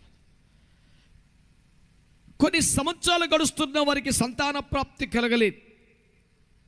వారికి ఎందుకైనా మంచిది కదా అని ఒకసారి వైద్యులను సంప్రదిస్తే ఆ బిడ్డను పరిశీలన చేసి అబ్బాయి పర్వాలేదు కానీ అమ్మాయిలో లోపం ఉన్నది, ఆమె పుట్టడమే కొన్ని సమస్యలతో పుట్టింది, ఎన్ని కోట్ల రూపాయలు వైద్యం చేసినా ఆమెకి సంతానం కలగదు, ఏ మీద డబ్బులు ఖర్చు పెట్టబాకండి, ఆమెకి ఏ జబ్బు ఏ తెగులు ఏ రోగం ఉండదు కానీ సంతానం మాత్రం కలగదు అని వైద్యులు తేల్చారు. సెకండ్ ఒపీనియన్ కోసం ఇంకా హయ్యర్ ఫెసిలిటీ ఉన్న హాస్పిటల్కి వెళ్ళారు. వారు కూడా ఈ రిపోర్ట్స్ అన్నీ కరెక్టే, ఈ పాపకు సంతానం కలగదని చెప్పారు. ఆ బిడ్డ పుట్టెడు దుఃఖములో షోకంలో కూరుకుపోయింది. ఇంటి వారందరూ ఏడుస్తున్నారు. ఈ కుర్రోడు కూడా చాలా దుఃఖపడుతున్నాడు. నాకే ఎందుకు ఇలా జరిగింది? నా భార్య చాలా మంచిది, చాలా పరిశుద్ధ జీవితం కలిగిన బిడ్డ, ఈమెకి ఎందుకు ఇలాగైంది అని ఆ అబ్బాయి కూడా ఏడుస్తున్నాడు. ఆ కుటుంబం శోకంలోంచి ఎవరు బయటికి తీసుకెళ్ళడం పరిస్థితి. ఏమి చేయగల? ఇంకా సంఘమంతా ప్రార్థనలు మొదలుపెట్టాం. ప్రభువా నీకు ఏమైనా చేయగలవు కదా, నువ్వు లేని దాన్ని ఉన్నట్టుగా చేయగలవు కదా, నూతన సృష్టిని చేయగలవు కదా, లెక్కలేని అద్భుతాలు చేయగలవు కదా, ఈ ఒక్క అద్భుతం చేసి పెట్టయ్యా అని సంఘమంతా కన్నీరు మున్నీరుగా ఏడ్చి ఏడ్చి ఏడ్చి ఏడ్చి ప్రార్థనలు చేస్తున్నాం. ఎప్పటికప్పుడు వాళ్ళని బలపరుస్తున్నాం. లేదు మీరు నమ్మండి, అద్భుతం చేస్తాడు దేవుడు. డాక్టర్ గారు తప్పేం కాదు, ఉన్నది చెప్పారు వాళ్ళు, కానీ లేని దాన్ని ఉన్నట్టుగా చేయలేరు కదా, ఏసై చేస్తాడు అని రోజు వాళ్ళని చెప్పడం. సంఘంలో రోజు కొంతమంది వంతేసుకొని ప్రార్థన చేయటం, అందరం కలిసిన ప్రతి సంఘారాధనలో ప్రార్థనలు చేయటం చాలా విచిత్రం, అద్భుతం. ఆ అద్భుతాన్ని చెప్పక ముందు ఒక్క మాట అంటాను. ఊరోళ్ళందరూ ఏమన్నారు? కులస్తులు ఏమన్నారు? ఇంటి పెద్దలు ఏమన్నారు? సరే మనమేం అన్యాయం చేయలేదు, దేవుడే ఆ బిడ్డకు అన్యాయం చేశాడు, దేవుడే ఆ విధంగా సృష్టించాడు, మన తప్పేమీ కాదు, ఈ బిడ్డను బట్టి వంశం ఆగిపోవాలా? అలా జరగడానికి వీల్లేదు, ఇది తప్పు కాదు కాబట్టి ఆ బిడ్డకి ఎంతో కొందించి పంపించేయి, ఈ కుర్రోడికి మరలా పెళ్లి చేద్దాం, వంశం నాశనం ఇవ్వడానికి వీలు కాదు అంటే అమ్మాయి తరపు వాళ్ళు కూడా ఇష్టపడి ఒప్పుకున్నారు. నిజమేలేండి, మా బిడ్డ గురించి మీరు ఎందుకు నాశనం అయిపోవాలి, మా తలరాతి ఎట్టుంది, దేవుడు మమ్మల్ని ఎట్టు చేశాడు, మేమేం చేస్తాంలేండి అని వాళ్ళు కూడా సమ్మతించారు. మళ్ళీ పెళ్ళికి సమ్మతించండి ఆ పిల్లోడు ఒక్కడే. వద్దు, దేవుడు ఏదైనా అద్భుతం చేస్తాను అయ్య గారు చెప్తున్నారు, సంఘం అంతా ఏడుస్తున్నారు, చూద్దాం, అట్లా చేయొద్దు. భూమి మీద అందరూ చెప్పిన న్యాయం, ఈ దశలో పెళ్లి చేసుకుంటే తప్పు లేదు, అన్యాయం కాదు, మోసం కాదు, ఇది ధర్మమే న్యాయమే అని ఊరంతా కూడా ఈ పెద్దలంతా చెప్పారు. నేను చెప్తున్న సంగతి తెలుసా? వినండి బిడ్డలారా, ఇలాంటి ఒక పరిస్థితి, ఈ అమ్మాయికి సంతానం కలగదు కనుక, ఈ అమ్మాయికి ఆ సౌభాగ్యం లేదని తేలిపోయింది కనుక ఈమెకు బదులుగా మరొక వ్యక్తిని పెళ్లి చేసుకునే న్యాయమే అని ప్రపంచమంతా కూడా ఎక్కుస్తుంది. నేను అలాంటి న్యాయం చెయ్యను అని యేసు ప్రభు చెబుతున్నారు. స్తోత్రం చెప్పండి ఒకసారి. భూమి మీద అందరూ కూడా న్యాయమని అంటున్నారండి, కరెక్ట్ అని అంటున్నారండి. ఇది ఎందుకు చెప్పాను తెలుసా? ఈ మారా నీళ్లు మంచివి కావు గనక, ఎలీము నీళ్లు మంచివి కనుక దీని బదులు అది అన్న ఫార్ములా యేసయ్యకి ఇష్టం లేదు. నువ్వు కాకపోతే నీ బదులు ఇంకొకరు కాదు, నిన్నే మారుస్తాడట, నిన్నే దర్శిస్తాడట, నీ పరిస్థితిలో మారుస్తాడట, నీ లోపాన్ని తీసేస్తాడట, నీ శాపాన్ని తీసేస్తాడట, మృత తల్లిన స్థితిని తీసి నీకు జీవాన్ని కలుగజేస్తాడట. నీవు పనికిరావు గనుక, నీకు లోపం ఉంది కనుక, నీకు అర్హత లేదు కనుక, నీకు యోగ్యత లేదు కనుక, నీకు బదులు వేరొకరిని పెడితే నువ్వు తట్టుకోలేవు. అంతకన్నా ఎక్కువ తట్టుకోలేని ప్రేమ గల దేవుడు పరలోకంలో ఉన్నాడు. నేనేమి చేయలేక మౌనంగా ఏడుస్తున్నా పిల్ల, ఆ బిడ్డను కాదు, దేవుడు అలాంటి మనస్సు కలిగి మాట్లాడుతున్నాడు. లేదులే, ఆ నేలనే మారుద్దాం అన్నాడు. దాని కొరకు లేత కొమ్మగా కోయబడ్డాడు. దాని కొరకు వేళ్లతో పెళ్ళగిబ్బబడి చెల్లువలే యేసు శిలువలో ప్రాణం అర్పించాడు. ఆ మరణములోనికి వెళ్ళాడు, ఆ చేదులోకి వెళ్ళాడు, ఆ చేదంతా తాను పీల్చేసుకున్నాడు. మాధుర్యాన్ని మాత్రమే మిగిల్చాడు. ఇప్పుడు చూస్తే మధుర జలములో 1 సంవత్సరం తిరగకుండానే దేవుడు మా సంఘపు కన్నీటిని చూశాడు, ఆ బిడ్డల ప్రేమను చూశాడు, వారిని జ్ఞాపకం చేసుకున్నాడు. ఆ బిడ్డకు చక్కని సంతానం కలిగింది. ఏ హాస్పిటల్ అయితే స్కానింగ్లు చేశారో, ఏ ఐవీఎఫ్ సెంటర్లో అయితే అసలు ఛాన్సే లేదని చెప్పారు. వాళ్ళు ఆశ్చర్యపోయి ఈఎంఐ కాదా అని 100 రకాల పరీక్షలు చేసి వాళ్ళు తేల్చిన ఆన్సర్ తెలుసా? It's a miracle. ఇది మెడికల్ హిస్టరీలో జరగట్లేదు, బట్ ఇట్స్ ఎ మిరాకిల్. ఆయన మాత్రమే చేయగలిగే కార్యాలు కొన్ని ఉంటాయండి. ఆయన ప్రేమ ఎంత గొప్పదో, ఆయన శక్తిని గురించి చెప్పట్లేదు, నేను ఆయన ప్రేమను గురించి చెప్తున్నాను. సరే, ఈ నీళ్ళు చేదుగా ఉన్నాయి కాబట్టి ఆ నీళ్ళు తాగండి. నువ్వు భార్యవైనా, భర్తవైనా, కొడుకువైనా, కూతురువైనా, పాస్టర్ గారివైనా, నీ వల్ల కొన్ని జరగలేదు కాబట్టి, నువ్వు వల్ల ఉపయోగం లేదు కాబట్టి నిన్ను తీసేసి నీ ప్లేస్లో మరొకరిని అపాయింట్ చేసే మనసుతో దేవుడు లేడు. నిన్నే ఆశీర్వాదకరంగా మార్చాలనుకుంటున్నాడు, నిన్నే దీవెనగా చేయాలనుకుంటున్నాడు, నీ పరిస్థితులే మధురంగా మార్చాలనుకుంటున్నాడు. అది నీ కుటుంబమైనా, నీ సేవ అయినా, సంఘమైనా, పనిచేస్తున్న ప్రాంతమైనా, కొర్రకూడ పడని పరిస్థితులుగా, మింగలేని పరిస్థితులుగా ఉంటే ఆ మారానే మధురముగా మార్చగలిగిన ఒక సర్వశక్తియు మిక్కిలి కృపగల దేవుడు మన ప్రభువైన యేసు క్రీస్తుకు చప్పట్లు కొట్టి స్తోత్రం చెబుదాం గట్టిగా. ఇంతేనా స్తుతులు చెబుతూ కొట్టాలి గట్టిగా.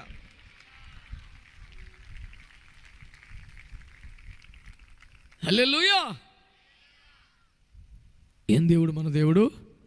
తాను మారని వాడయ్యుండి సమస్తమును మార్చివేసే దేవుడు. యోసేపు టైం మార్చేశాడు. ఆమేన్, ఆమేన్. బెన్యామీను లైఫ్నే మార్చేశాడు. దేవునికి స్తోత్రం. మారా చేతును మధురంగా మార్చేశాడు. దేవునికి మహిమ కలుగునగా. మరొక మాట చూస్తారా? ఆదికాండం 28వ అధ్యాయం,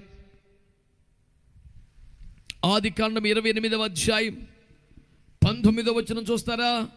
మరియు అతడు ఆ స్థలమునకు బేతేలను పేరు పెట్టెను. అయితే మొదట ఆ ఊరి పేరు లూజు. ఏంటంట? ఆ ఊరి పేరే లూజ్ అంట. అక్కడికి ఏకంగా ఎవరు వచ్చారు తెలుసా? పరలోకమును నిచ్చెనగా ప్రభువైన యేసుక్రీస్తు వారు దిగి వచ్చారు. స్తోత్రం చెప్పండి. యాకోబు నిద్ర తెలిసి తుల్లిపడి, వామా ఈ స్థలము భయంకరము, నిశ్చయముగా దేవుడు ఇక్కడికి దిగి వచ్చాడు, కాబట్టి ఇక మీద లూజు కాదు, ఇది బేతేలు. స్తోత్రం చెప్పండి గట్టిగా, స్తోత్రం చెప్పండి గట్టిగా. ఏ విలువ లేని, ఏ విశేషము లేని, ఏ గట్టిదనము లేని, ఏ ప్రత్యేకత లేని, ఏ పనికొచ్చే లక్షణం లేని ఒక లూజు నా దేవుడు అడుగు పెట్టేసరికి ఏమైపోయింది తెలుసా? బేతేలుగా అనగా దేవుని మందిరముగా మారిపోయింది. ఆమేన్ అనండి. బేతేలు అనండి అంటే అర్థం ఏంటండి? గట్టిగా అనండి. దేవుని మందిరం. అందుకనే బేతేలు అని రాసినప్పుడు బేతేలు మందిరం అని రాయకూడదు. బేతేలు అంటేనే దేవుని మందిరం. బేత్ అనే మాట దేవుడు యెహోవా అనే దానికి స్టాండ్గా ఉంటుంది. కనుక దేవుని బిడ్డలారా, మీరు శ్రద్ధగా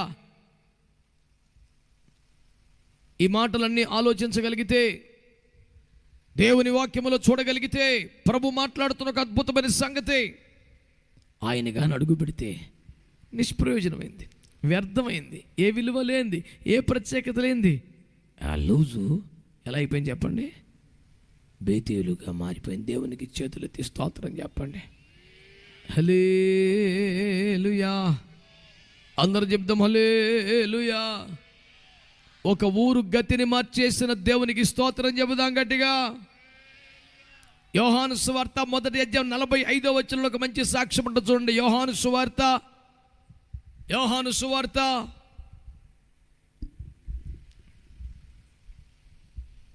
1వ అధ్యాయం 45వ వచనం. ఫిలిప్పు నతనయేలును కనుగొని ధర్మశాస్త్రములో మోషేయు ప్రవక్తలను ఎవరిని గూర్చి వ్రాసిరో ఆయనను కనుగొంటిమి. ఆయన యోసేపు కుమారుడైన నజరేయుడగు యేసు అని అతనితో చెప్పెను. అందుకు నతనయేలు, నజరేతులో నుండి మంచిదేదైనా రాగలదా? అంత గొప్ప సాక్ష్యం అండి ఆ ఊరికి. ఎవడైనా నజరేతు అనడం చిచ్చి బాబాయ్ ఆ ఊరా మొగొద్దులని ఆయన అంటారు. నజరేతులోంచి మంచిదేది రాదు అని కన్ఫర్మ్ చేసేసిన విషయం అది. నజరేతులోంచి మంచిది రాదు రాదు రాదు కన్ఫర్మ్. ప్రజలారా, దేవుని బిడ్డలారా, ఈ రాత్రి సంగతులు వినాలి. మేము అభిషక్తుని కనుగొన్నాం, మెస్సయ్యను కనుగొన్నాం. ఆయన ఎవరో కాదు, నజరేయుడైన యేసు అన్నాడంటే ఏంటి అంటే నజరేతు వాడా అయితే ఖచ్చితంగా మెస్సయ్యే కాదు. నజరేతులోంచి మంచిదేది రాదు, వచ్చిందంటే అటు ఖచ్చితంగా మంచోడు కాదు, మెస్సయ్యే ఛాన్సే లేదు అని గోల పెట్టేస్తున్నాడు. ఎవరో నతనీయులు అనేవాడు. జాగ్రత్తగా మాటలు వినండి బిడ్డలారా. నజరేతు ఊరికి ఎంత చెడ్డ పేరు. మనకు అర్థమయ్యే భాషలు చెప్పాలంటే ఒక్కతే కూతురు, మంచి అందగత్తే, కొద్ది గొప్ప చదువుకుంది, 100 ఎకరాల భూమి ఉంది, మన సంబంధం ఇష్టపడుతున్నారు అంటే యువతుడు పరిస్థితి ఏంటి? ఎగిరి గంతేసి కృతజ్ఞతలు చెప్పి అల్లు ఆరాధన చేసి ఒప్పేసుకో అర్జెంటుగా పాస్ గారండి మీరు రండి, తారీఖు పెట్టండి అర్జెంటుగా, మళ్ళీ ఛాన్స్ పోకూడదు, దేశ రక్తం ఇచ్చి. కానీ వాళ్ళది నజరేతు అంటే అమ్మ బాబాయ్ నజరేత మాగుద్దుర నాయన.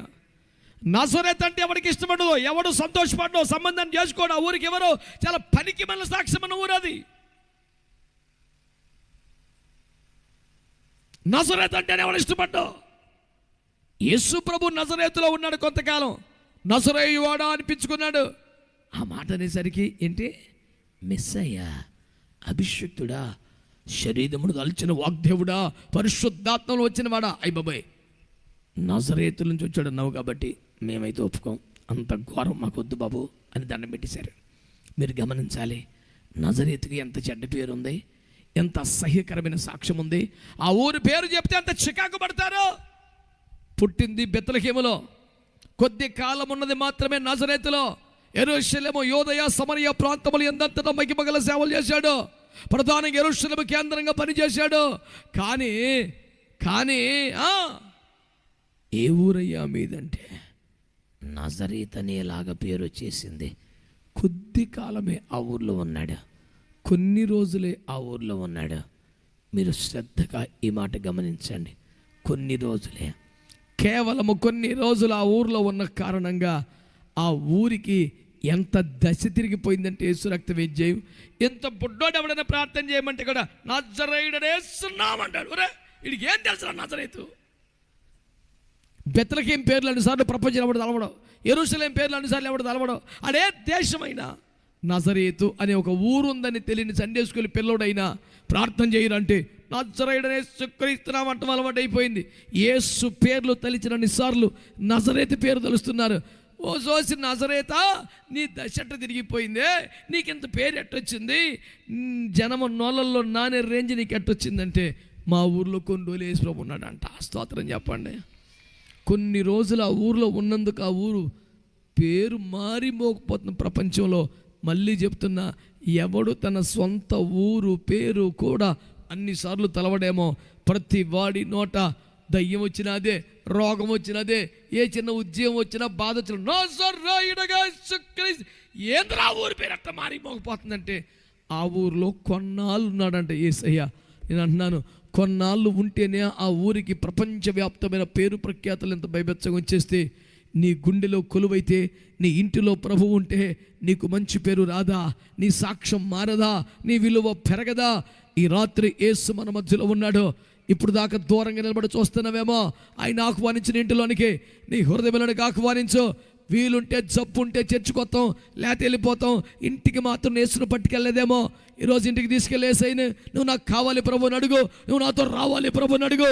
ఆయన అడుగు పెడితే ఇంట్లో లూజు బేతెలైపోయింది. పనికి మన సాక్ష్యము కలిగిన నజరేతు అద్భుతమైన కీర్తి ప్రతిష్టలతో నేటికి జనం నోలలో నానుతోంది. దేవునికి ఒక స్తోత్రం చెప్పండి గట్టిగా, చెప్పండి గట్టిగా, హల్లెలూయా. యోహాను సువార్త 4:28 చూస్తారా? ఆ స్త్రీ తన కుండను విడిచిపెట్టి ఊరిలోనికి వెళ్ళి, మీరు వచ్చి నేను చేసినవన్నీ నాతో చెప్పిన మనుష్యుని చూడుడి, ఈయన క్రీస్తు కాడా అని ఆ ఊరి వారితో చెప్పగా, ఆమె భయంకరమైన పాపి, ఊరంతా ఈమె ఎప్పుడు పోతున్నా నాయన అని ఎడుతున్నారంట. 5 కొంపలు కూల్చిందంట, 6వ కొంపకి ఎసరు పెట్టిందంట. ఆ ఊరి స్త్రీలందరూ మాకు ఈ దరిద్రం ఎప్పుడు వదిలిపోద్దో, ఈ శని ఎప్పుడు పోయిద్దో, ఈ సైతాన్ని మా ఊరిలో తగలబడింది ఏందిరా అందరూ ఏడుస్తున్నారంట. అలాంటి నీచ నికృష్ట పాపిష్ట జీవితము కలిగిన ఒక మహాభయంకరమైన వేశ్య యేసుని ఎదుర్కొన్నది ఒక చోట. ఆయన మాటలు వినింది. ఎప్పటికీ తీరని దాహముతో మూసుకెళ్తున్న పాపపు కడవను వదిలేసింది. ఊర్లోకి వెళ్ళి ఒకే ఒక డైలాగ్ కొట్టింది, నేను నా బతుకు మీకు తెలుసు, నేను చేసినవన్నీ నాతో చెప్పినవాడు మెస్సయ్య కాదా, ఇతడు అభిషక్తుడు కదా, క్రీస్తు కూడా చూడని చెప్తే ఊరి వారందరూ కూడా యేసునందు విశ్వాసం ఉంచారు. స్తోత్రం చెప్పండి గట్టిగా. అపోస్తలుల కంటే ముందే ఆత్మలు సంపాదించిన ఘన చరిత్ర ఒక మహాభయంకరమైన స్త్రీ సంపాదించుకోగలిగింది. ఈరోజు ఈ మాటలు వినమని కోరుతున్నాను దేవుని బిడ్డలారా. ఒక మహాభయంకరమైన వేశ్యను, పాపిని సువార్థికురాలిగా ఒక ఊరు కదిలించబడి రక్షించబడే మహాద్భుతమైనటువంటి సౌవార్థిక శక్తిగా మార్చిన దేవుడు నేను మీకు ప్రకటిస్తున్న ప్రభువైన యేసుక్రీస్తు వారు. అంతేకాదండి, యెహోషువ గ్రంథం 2:4 రాహాబు ఒక వేశ్య దేవుడు చేసిన అద్భుతాలు విని 10వ వచనంలో చెప్తుంది, మీ దేవుడు మీ ఎదుట ఎర్ర సముద్రమును ఆరిపోజేసిన సంగతిని వినగా మా గుండెలు మాలో కరిగిపోయినాయి. ఆ పాపిష్టి గుండె కరిగిపోయింది, సేవకులను చేర్చుకుంది, సేవకులను కాపాడింది, గొప్ప సాక్షిగా నిలబడింది. ఈరోజు అంటున్నాను, మహాభయంకరమైనటువంటి జీవితమును కలిగిన వారిని మార్చిన దేవుడు, హృదయాలను మార్చిన దేవుడు నేను ప్రకటిస్తున్న ప్రభువైన యేసుక్రీస్తు వారా. స్తోత్రం చెప్పారా? ఒక స్థలాన్ని లోజు నుంచి బేతేలుకు మార్చినవాడు, ఒక ఊరు చరిత్రను మార్చేసిన దేవుడు, ఘోర పాపుల హృదయములను మార్చేసిన దేవుడు. చేతులెత్తి స్తోత్రం చెప్పొచ్చు కదా. హల్లెలూయా. అపోస్తలుల కార్యముల గ్రంథము 9:11 చదవండి. అపోస్తలుల కార్యముల గ్రంథము 9:11 చదవండి. అందుకు ప్రభువు, నీవు లేచి తిన్ననిదనబడిన వీధికి వెళ్ళి యూదా అనువాని ఇంట తార్సువాడైన సౌలు అనువాని కొరకు విచారించుము. ఇదిగో అతడు ప్రార్థన చేయుచున్నాడు. అతడు అననీయ అను ఒక మనుష్యుడు లోపలికి వచ్చి తాను దృష్టి పొందినట్లు తల మీద చేతులుంచుట చూచి ఉన్నాడని చెప్పాను. స్తోత్రం చెప్పండి ఒకసారి. చెప్పారా అందరు గట్టిగా? దయతో ఒక్క మాట వినండి. అననీయ అనే వ్యక్తిని దేవుడు దర్శించి పిలిచి మాట్లాడి, నానా నువ్వు బయలుదేరు, ఒక చోట తార్సు వాడైన పౌలు ఉన్నాడు, అతని కోసం ప్రార్థన చేయండి. తుల్లిపడి, వామ్మో ఏం మాట్లాడుతున్నావయ్యా?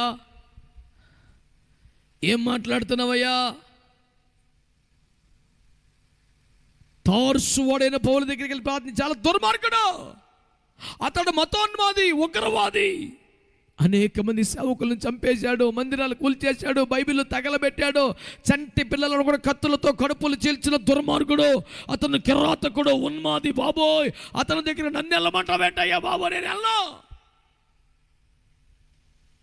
దేవుడు అంటే లేదురా, అతడిప్పుడు ప్రార్థన చేస్తున్నాడు. స్తోత్రం చెప్పండి. ఒక్క వెలుగు దెబ్బ, ఒక్క స్వరం, స్తోత్రం కలుగును గాక. దేవుడు ఒక్కసారి ప్రత్యక్షమై తన వాక్యం ద్వారా మాట్లాడితే అతని పరిస్థితి ఏమైపోయింది తెలుసునండి. ఒక ఉగ్రవాది, ఒక ఉన్మాది, ఒక మతోన్మాది, అనేక మందిని చంపిన, హింసించిన ఒక హంతకుడు ఏం చేస్తున్నాడంట? ప్రార్థన చేసుకున్నాడంట. తదనంతర పరిణామాలు చూస్తే అతను ఏమయ్యాడు? నేను క్రీస్తుని పోలి నడుచుకున్నానని సాక్ష్యం చెప్పగలిగిన మహోన్నతమైన అపోస్తలుడిగా దేవుని సేవ చేశాడు. చేతులెత్తి స్తోత్రం చెప్పండి. ఈ దేవుడు ఎవరు తెలుసా? తాను మారని వాడై ఉండే మార్పు లేని ప్రేమ గలవాడయుండి, తగ్గిపోని బాహుబలము కలిగిన వాడయుండి, సమస్తమును మార్చగలుగుతున్న అద్భుతమైన దేవుడని నేను మీకు మనవి చేస్తున్నాను. చేతులెత్తి స్తోత్రం చెప్పండి గట్టిగా. హల్లెలూయా. ఒక ఉగ్రవాదిని అపోస్తలుడిగా మార్చేసిన దేవునికి స్తోత్రం చెప్పండి. ఒక లోజును బేతేలుగా మార్చిన దేవునికి స్తోత్రం చెప్పండి. హల్లెలూయా. నజరేతు చరిత్రను మార్చేసిన దేవునికి స్తోత్రం చెప్పండి. సమరయస్త్రీని రాహాబు వంటి వేశ్యలను మార్చివేసిన దేవునికి స్తోత్రం చెప్పండి. హల్లెలూయా. రూతు గ్రంథంలో 4వ అధ్యాయం 13లో ఆ దేశానికే సంపన్నుడైన బోయజు విధవరాలైనటువంటి రూతమును పెళ్లి చేసుకున్నట్టుగా కనపడుతుంది. ఎస్తేరు గ్రంథం 2వ అధ్యాయం 17లో ప్రపంచ సుందరాంగులు ఎందరో ఉండగా, రాజకుమార్తెలు ఎందరో ఉండగా, యువరాణీలు ఎంతమందిలో ఉండగా, తల్లిదండ్రులు లేని అనాథ ఎస్తేరుని, ఏ వెలుపటి అలంకరణ ఆభరణాలు లేని ఎస్తేరుని రాణిగా ఆ రాజుగారు కోరుకున్నాడు. చేతులెత్తి స్తోత్రం చెబుతారా? స్తోత్రం చెబుతారా?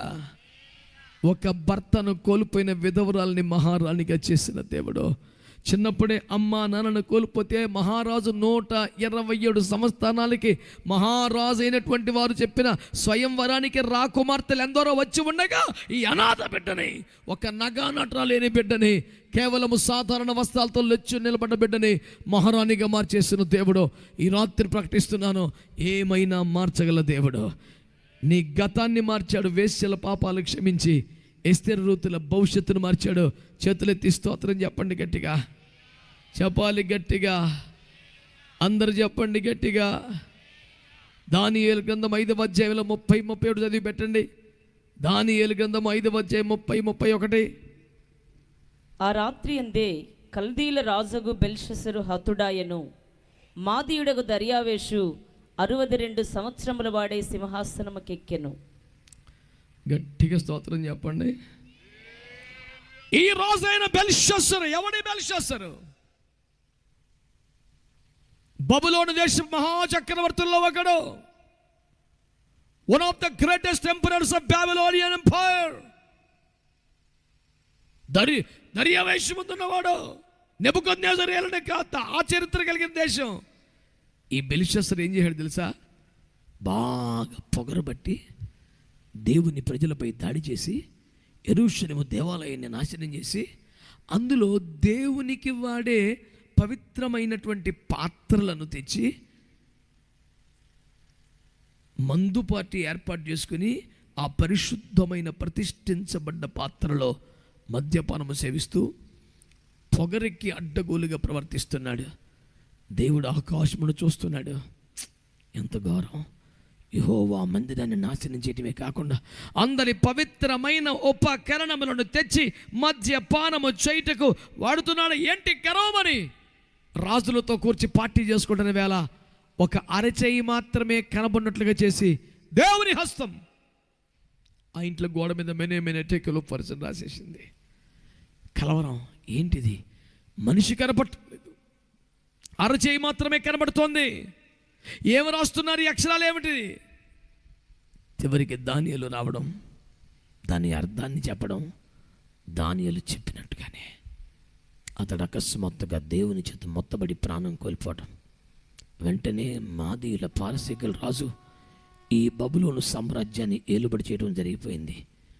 ఈడి కాకపోతే ఇంకొకడు, ఈడి కాకపోతే ఇంకొకడు, కానీ వేరే దేశస్తులు వచ్చి ఈ దేశాన్ని ఏలుబడి చేసే పరిస్థితి వచ్చింది. నేను చెప్తున్నాను, దేవుడు అవసరమైతే ప్రభుత్వాలను కూడా మార్చి వేయగలిగిన దేవుడు.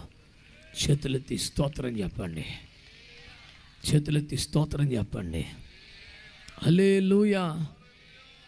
రాణి స్థానముల నుండి వష్టిని తీసి ఎస్తేరును పెట్టలేదా? రాజు స్థానములో నుండి సౌలును తీసి దావీదును పెట్టలేదా? అప్పటికైనా ఇప్పటికైనా ఆయన ప్రభుత్వములను రాజులను కూడా మార్చగలిగిన వాడు. ఈ రాత్రి మన మూలవాక్యం జ్ఞాపకం చేసుకోండి. సమస్తమును మార్చు దేవుడు. అనండి గట్టిగా, అనండి గట్టిగా. తాను మారని వాడయుండి సమస్తమును మార్చు దేవునికి మంచి స్తోత్రం ఒకటి చెల్లిద్దాం గట్టిగా. హల్లెలూయా. తాను మారని వాడై సమస్తమును మార్చే అద్భుతమైన దేవుడు కదా. ఈ రాత్రి ఒక మహోన్నతమైన సత్యాన్ని మీ దృష్టికి తీసుకొస్తున్నాను, శ్రద్ధగా వినండి. ఆయన ఏం మార్చుతాడు? మీరందరూ జవాబులు చెప్పండి. ఆయన ఏం మారుస్తాడు? ఒకటి, యోసేపు సమయాన్ని, టైంను మార్చేశాడు. రెండో, బెన్యామీను యొక్క భవిష్యత్తును మార్చేశాడు. మీరు అవునని చెప్పటమో ఆమెనని చెప్పటమో లేదా మీరే చెప్పడమో చేయాలి, కానీ కొత్తగా శాతపడి ప్రాక్టీస్ చేసిన వాళ్ళలాగా సీరియస్గా నన్ను చూస్తారు ఎందుకు? స్తోత్రం చెప్పండి ఒకసారి చెప్పండి. ఆయన యోసేపు టైం మార్చేశాడు, బెన్యామీను భవిష్యత్తును మార్చేశాడు. ఆమెన్ చెప్పండి, ఆమెన్ చెప్పండి. హల్లెలూయా. మారా రుచిని మార్చేశాడు, లౌజును బేతేలుగా మార్చేశాడు, మతోన్మాదిని అపోస్తలుడిగా మార్చేశాడు, నజరేతు సాక్ష్యాన్ని మార్చేశాడు, రాహాబు సమరస్యుల హృదయాన్ని మార్చేశాడు, ఎస్తేరు రూతుల భవిష్యత్తును మార్చేశాడు, అవసరమైతే ప్రభుత్వాలనే మార్చేశాడు. సమస్తమును మార్చగల దేవునికి చప్పట్లు కొట్టి స్తోత్రం చెప్పండి. Amen, amen. ఓ చిన్న మాట చెప్పి ముగిస్తాను బిడ్డలారా. ఇంతవరకు మనము చేసిన ధ్యానం ఏంటంటే ఆయన సమస్తమును మార్చు దేవుడు అనండి, అనండి గట్టిగా. ఇప్పుడు మార్కు సువార్త 1వ అధ్యాయం 15వ వాక్యం చదవండి.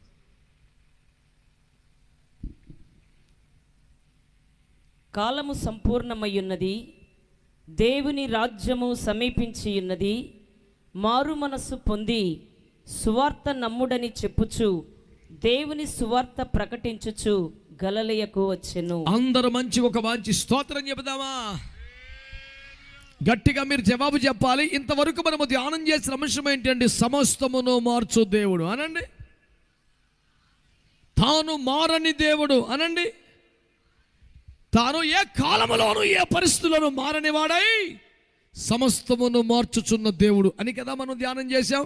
యోసేపు మొదలుకొని బెన్యామీను మొదలుకొని నజరేతు దాకా ఉగ్రవాద్ దాకా అందరినీ మార్చేసిన సాక్ష్యాలు మనం చూసాం. అయితే సమస్తమును మార్చమని చెబుతున్న దేవుడు, మార్చేయగల దేవుడు. ఒక్క మనస్సును మాత్రం తాను మార్చడట, నిన్నే మార్చుకోమంటున్నాడు. అది సందేశంలో అసలైన మాట. ఇన్ని మార్చగలడు కదా, ఇన్ని మార్చగలడు కదా, మనసు కూడా మార్చేయచ్చు కదా. ఆహా, మార్చడట. ఆయన బోధ ప్రారంభమే మనస్సు మార్చుకోండి, మనస్సు మార్చుకోండి, మనస్సు మార్చుకోండి, మారు మనసు పొందండి. ఎందుకు ఇలా అంటే, సృష్టి ఆది మొదలుకొని దేవుడు తన శక్తిని బట్టి అధికారమును బట్టి బలవంతంగా ఏది చేస్తున్నవాడు కాదు. ఒక పెద్ద మనుషులు, a god is a very gentle god అంటాడు. చాలా అద్భుతమైన మాట. రఫ్గా మొరటుగా ఉండే విధానం కాదు ఆయనది. చాలా సున్నితమైన దేవుడు, చాలా మర్యాదస్తుడు. ఈ మాట మంచిగా ఆలకించాలి మీరు. దేవుడు మానవుని చేసినప్పుడు సూర్యుని, చంద్రుని, భూమిని చేసినట్టుగా ఒక మనస్సు లేనివాడిగా చేయలేదు. సూర్యుడు తూర్పును ఉదయించి పరమర అస్తమిస్తున్నట్టుగా మనకు కనబడుతున్నాడు. ఇన్నేండ్ల భూమి చరిత్రలో పొద్దు గూగుల తూర్పుకే రావాలని ఏముంది, ఈసారి ఉత్తరానికి వస్తా అంటాడా? దానికి అలా ఆజ్ఞ అయింది, అలా పాటిస్తున్నాడు.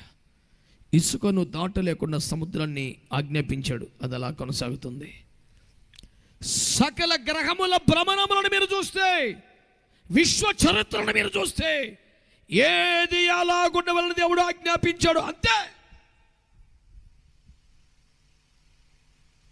కానీ ఒక మనిషిని చేసినప్పుడు ఎలా చేశాడు తెలుసా? నేను ఎలాగున్నానో అలాగే చేయాలనుకున్నాడు. ఆమేనండి, ఆమేనండి. నేను ఎలాగున్నానో మనిషిని అలాగే చేయాలని తన పోలికలో, తన స్వరూపములో దేవుడు మానవుని చేశాడు. తన స్వరూపములో, తన పోలికలో దేవుడు మానవుని చేసి, ఏమండో, తన పోలికలో స్వరూపంలో దేవుడు మానవుని చేసి తనలాంటి మనసును ఆలోచించే శక్తిని పెట్టాడు. ఒక కంప్యూటర్ లాగా, యంత్రంలాగా చేయలా. ఇప్పుడు ఈ మైక్ నా చేతిలో ఉంది, నేను అని పలికితే అది నువ్వు అని పలకదు, నేననే పలుకుద్ది. దానికి ఏం ఆలోచన శక్తి ఉండదు. సొంతంగా ఆలోచించి నిర్ణయాలు తీసుకుంటుంది కదా. ఏఐ టెక్నాలజీ మీద ఎరగబడిపోతుంది ప్రపంచం అంతా. ఆర్టిఫిషియల్ ఇంటెలిజెన్స్ మొత్తం దాని మీదే ఉంది. అందరూ నిపుణులు చేసే పని అదే చేసేస్తుందంట. సంగీత దర్శకుల దగ్గరికి వెళ్ళి ట్యూన్ చేయమని అడిగే పని లేదు. 4-5 మాటలు కల్పించి అందులో పెట్టి ట్యూన్ అని కూడా వచ్చి పడిపోతుందంట. మొన్న మా అమ్మగారి పుట్టినరోజుకి ఓ సహోదరుడు 2 పాటలు రాసి ట్యూన్ చేసుకొచ్చి వినిపించాడు. నువ్వు పాటలు ట్యూన్ చేసినట్టు నాకు ఎప్పుడు తెలీదు, ఈ కళ కూడా ఉందా నీ దగ్గర అని అడిగా. నాకేడదన్నా అంత ఏఐ అందులో కొట్టేసిన వచ్చేసింది అన్నాడు. అమ్మ నాయన, గూగుల్లో పెట్టి పారేశాడంట. కాసేపటికి అదే పాడేసి పెట్టేసింది. ఆ పదాలు కొంచెం వేస్తారమ్మా అని పలుకుతుంది. ఏంటబ్బా తేడాగా పలుకుతుంది ఇది అని నాకేం తెలిసి ఏఐ నాకు అసలు మామూలు తెలివితేటలు లేవు. అడిగితే అప్పుడు చెప్తున్నారు, వామ్మో ఇంత విషయం ఉందా. ఏమండోయ్, నేను ఒక సంగతి మీ దృష్టికి తీసుకొస్తున్నాను. దేవుడు మనిషిని మనస్సు లేని వాడిగా చేయలేదా? ఈ పండు తినడానికి వీళ్ళే అని ఒక శాసనాన్ని ఏర్పాటు చేయకుండా తింటే ఇలా అవుతుంది నాన్న, తినాలా వద్దనది నీ ఇష్టం అన్నాడు. అసలు ఏదేనో తోట కంచేసి లోపల రాకుండా చూసే బదులు అసలు ఆ చెట్టుకే మంచి చెట్టు కంచేసి తినకుండా చెట్టు తగ్గుపోవాలా? ఈ డౌట్ అందరికీ ఉండిద్ది. స్వేచ్ఛ లేకుండా దేవుడు మనిషిని చేయలేదు, నీ ఇష్టం. ఇదిగో జీవం, ఇదిగో మరణం, ఇదిగో ఆశీర్వాదం, ఇదిగో శాపం, ఇదిగో మంచి చెడు, ఇదిగో విశాల మార్గం, ఇరుకు మార్గం, నీ ఇష్టం. మనిషిని దేవుడు ఆలోచన పరుడుగా సృష్టించాడు, స్వేచ్ఛాజీవిగా చేశాడు. బలవంతంగా తన చిత్తాన్ని రుద్దలేదు మనిషి మీద, నీ ఇష్టం అన్నాడు. అన్ని తానే అయినా, సమస్తమును సృష్టించిన వాడైనా, ఏమైనా చేయగలను సామర్థ్యము కలిగిన దేవుడే అయినా బలవంతంగా ఏది చేయకుండా స్వేచ్ఛనిచ్చేసాడు. నీ ఇష్టం, నీ ఇష్టం అన్నాడు. ఈ రోజున జాగ్రత్తగా మాటలు వినండి. కొందరు జీవాన్ని కోరుకున్నారు, కొందరు మరణాన్ని కోరుకున్నారు, కొందరు స్వర్గాన్ని కోరుకున్నారు, కొందరు నరకాన్ని కోరుకున్నారు, కొందరు పరమునకు పోవు జీవ మార్గమును కోరుకున్నారు, కొందరు విశాలమైన నరక పాతాళాన్ని కోరుకున్నారు, కొందరు యేసును కోరుకున్నారు, కొందరు బరబ్బను కోరుకున్నారు, కొందరు వాగ్దాన దేశాన్ని కోరుకున్నారు, కొందరు గడ్డిని కోరుకున్నారు యోర్దానికి ఇవతలే, కొందరు సీనాయి కొండ మీద దిగి వచ్చి మాట్లాడుతున్న మేఘములో వచ్చిన దేవుని కోరుకున్నారు, కొందరు తాము చేసుకున్న తోడను కోరుకున్నారు. మీరు ఇలాగే చేయాలని దేవుడు ఎవరికి ఖండితంగా ఆజ్ఞాపించలేదు. ఇలా చేస్తే ఇది ఫలితం, ఇలా చేస్తే ఇది ఫలితం మాత్రం చెప్పాడు. ఏదైనా మార్చగల దేవుడు. నీకు స్వేచ్ఛనిచ్చి ఆలోచించాడు కనుక మనస్సు మాత్రం నువ్వే మార్చుకోమని చెప్తున్నాడు. పాపాన్ని ప్రేమిస్తున్నావా, లోకాన్ని ప్రేమిస్తున్నావా, లోక ఆశలు ప్రేమిస్తున్నావా, విశాల మార్గాన్ని కోరుకుంటున్నావా, నువ్వేం ప్రేమిస్తున్నావో, ఒకవేళ ఈ రాత్రి సమస్తమును మార్చగల దేవుడు, నీ పరిస్థితులు మార్చగలడో, నీ హృదయాన్ని మార్చగలడో, నీ కుటుంబాన్ని మార్చగలడో, ఆర్థిక స్థితిగతులు మార్చగలడో, నీ గతాన్ని కూడా మరిచిపోయే రకంగా చేసేయగలడో, నీ భవిష్యత్తును తీర్చిగలడో, నీ చరిత్రను మార్చగలడో, ఏమైనా మార్చగల దేవుడు. మనస్సు మాత్రం నిన్ను మార్చుకోమంటున్నాడు. ఈ రాత్రి దేవుని మాటకు లోబడి, ఈ రాత్రి దేవుని పిలుపుకు లోబడి నువ్వు మారు మనస్సు కానీ పొందితే, అనగా మనస్సును కానీ మార్చుకుంటే నీ జీవితంలో ఏదైనా మార్చటకు నా దేవుడు సిద్ధంగా ఉన్నాడు. నిన్ను ఒక యంత్రంగా చేయలేదు, నిన్ను బలవంతంగా మార్చాలనుకోవట్లేదు, నీ ఇష్టం. నువ్వు ఒకవేళ అవును ఇంక నా దేవునికి విరోధంగా చేయను, ఇంక నా సొంత ఇష్ట ప్రకారం చేయను, నేను అడ్డగోలుగా ప్రవర్తించను, మనసు ఆశించినట్లుగా చేయను, కన్ను ఆశించిన దాన్ని కోరుకోను, దేవుని ప్రేమిస్తాను, దేవునికి లోబడతాను. నన్ను సృష్టించిన దేవుడు నశించిన నరకానికి వెళ్తుండే తన ప్రాణం అడ్డేసి కాపాడడానికి వచ్చిన నా దేవుడు, నా రక్షకుడు, నా ప్రభు మాట వింటాను, ఆయన చెప్పినట్టు చేస్తాను, ఆయనకి విరుద్ధముగా బతికిన మనస్సు మార్చుకుంటానని ఒక్క తీర్మానానికి రాగలిగితే ఏదైనా మార్చడానికి నా దేవుడు సిద్ధంగా ఉన్నాడు. ఎంతమంది అంగీకరిస్తారు ఈ రాత్రి? అయ్యా నా మనస్సు మార్చుకుంటాను అయ్యా, కొన్ని విషయాల్లో సొంత చిత్తాన్ని ఇష్టపడ్డాను, నాకు నచ్చినట్టుగా చేశాను, నాకు మంచిదనిపించింది చేశాను, అలా కాదు, నా కొరకు సమస్తమును మార్చగల దేవుడు ఈ రోజు నన్ను అడుగుతున్నాడు. ఇంకా ఆలస్యించేను, నా మనస్సును మార్చుకుంటాను, దేవునికి లోపడతాను, దేవుని చిత్తానికి అప్పగించుకుంటాను, దేవుని మార్గంలోకి వస్తాను, దేవుని మాట వింటాను. ఎవరైనా మీలో తీర్మానం కలిగితే 2 చేతులతో మంచి స్తోత్రం చెప్పండి బిడ్డలారా. ఏం మార్చుకోవాలట? వినపడలేదు. ఏం మార్చుకోవాలట? ఇంకా ఏం మార్చుకోవాలట? కులం మార్చుకోమన్నాడా, మతం మార్చుకోమన్నాడా, పేరు మార్చుకోవాల్సింది మనసు అని చెప్తుంటే ఫస్ట్ నుంచి. నువ్వు మనస్సు మార్చుకోగలిగితే నీ జీవితంలో ఏ పరిస్థితినైనా మార్చడానికి నా దేవుడు సిద్ధంగా ఉన్నాడు. అయితే పులోమని చేతులు ఎత్తేస్తే కాదు, మనసు నిజంగా మారుతుందా?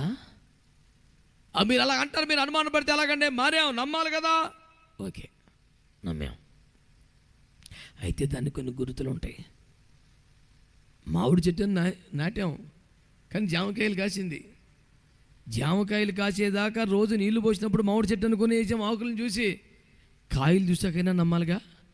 మారు మనసు అంటున్నావు, పొందాం అంటున్నావు. మారు మనసుకు తగిన ఫలం ఉండిద్దిగా. ఒకడు మనస్సు మారితేడు ఎట్టుంటాడో కొన్ని గుర్తులు చెప్తా. అవి ఉంటే నువ్వు నిజంగా మారినట్టే. ఇక దేవుడు మార్చాల్సిన కార్యం స్టార్ట్ అవుద్ది. చూసుకో, గబగబా చెప్తాను. పరిశుద్ధ గ్రంథమైన బైబిల్లో నుంచి మనస్సు మారితే ఎట్టుంటాడో ఒకడో. లూకాసు వార్త 15, లూకాసు వార్త 18:19 వచనాలు. నేను లేచి నా తండ్రి యొద్దకు వెళ్ళి, తండ్రి, నేను పరలోకమునకు విరోధముగాను నీ ఎదుటను పాపము చేసి తిని, ఇక మీదట నీ కుమారుడనని అనిపించుకొనుటకు యోగ్యుడను కాను. నన్ను నీ కూలి వారిలో ఒకనిగా పెట్టుకొనుమని. నీ మనస్సు మారితే అనండి. అమ్మ బాబు, మీ దండం పెడతాను నాయన, చెప్పండి మరోసారి దయచేసి. మారితే ఇప్పటికి సౌండే పెరిగేదిగా. ఏడ మారింది మీకు అనిపించింది అధ్యక్ష? నీ మనస్సు మారితే అని గట్టిగా. చిన్నది మారింది దశంభాగం.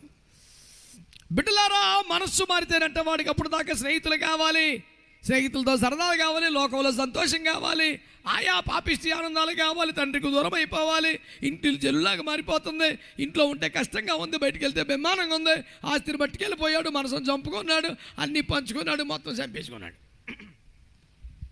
ఏమైపోయాడు? పందిలో పందిగా మారిపోయి, ఆ పందుల్లో ఒక పందిగా మారిపోయి, ఆ పందులు పొట్టిన వాటితో పాటు తినేస్తుంటే అవి మూతి పెట్టి గింటేస్తాడు. నువ్వెక్కడ దొరికారు మా పేదానికి? మనుషులు తిని వదిలేస్తే అది ఏమన్నా మేము తిందాం అనుకుంటే నువ్వు మా మీదకి వచ్చే మా తిండి తిన్నావు సైతానా అని పందులన్నీ పొడుతుంటే మూతిపెట్టి ఆడికి చిన్న ఫీలింగ్ అప్పుడు వచ్చింది. చి, మా నాన్న ఇంటి దగ్గర కూలి వాళ్ళు సైతం చక్కని భోజనం తింటారు, ఇక్కడ నాకు ఈ గతి పెట్టింది ఏంటని ఆడికి చిన్న మారు మనసు వచ్చింది. అలేలియా, మారు మనసు వచ్చి ఏమన్నాడు తండ్రి దగ్గరికి వెళ్ళి, తండ్రి, పరలోకమునకు నీకు విరోధముగా పాపము చేశాను, ఇక మీద నీ కొడుకుల్లో ఒకరికి అనిపించుకునే అర్హత నాకు లేదు, కూలివాడిని ఒకరికి పెట్టుకో. పాపాల విషయమై పశ్చాత్తాపం వస్తుంది అనండి. పాపాల విషయంలో పశ్చాత్తాపం వస్తుంది. ఇక రూట్ మార్చాలనే తీర్మానం వచ్చేస్తుంది. యూటర్న్ తీసుకుంటాడు, తండ్రి దగ్గరికి వస్తాడు. అయితే వానికి బుద్ధి వచ్చినప్పుడు, అయితే వానికి మారు మనసు వచ్చినప్పుడు, అయితే వాడి మనస్సు మారినప్పుడు, ఈ లోకం మంచిది కాదు, ఈ స్నేహం మంచిది కాదు, ఈ దుస్థితి మనకు సరికాదు, తండ్రి దగ్గరికి వెళ్ళిపోదాం. ఎవరికైతే దేవుని ఇల్లు గుర్తొచ్చిందో, ఎవరికైతే పరలోక తండ్రి గుర్తొచ్చాడో, ఎవడైతే పశ్చాత్తాపంతో మరి ఏదో కొంత తప్పులంటూ జరిగితే మనిషి అన్నాక చూస్తున్నా పోనే వాళ్ళే అని పోసుకోవట్లేదు. నీకు నువ్వు పరలోకానికి విరోధంగా పాపం చేశాను. ఒకడు వచ్చి అంటాడు, మాస్టర్ గారు అయిపోయింది, మళ్ళీ మమ్మల్ని చేర్చుకోండి, కమిటీలోకి తీసుకోండి, మా పేరు చెప్పండి, రేపు పొద్దున్న మళ్ళీ వచ్చేస్తాం. ఊరు బాబో, నువ్వు రాకపోతే పరలోకంలో కరెంట్ పోతుంది ఎట్రా? పనికి మళ్ళీ పని.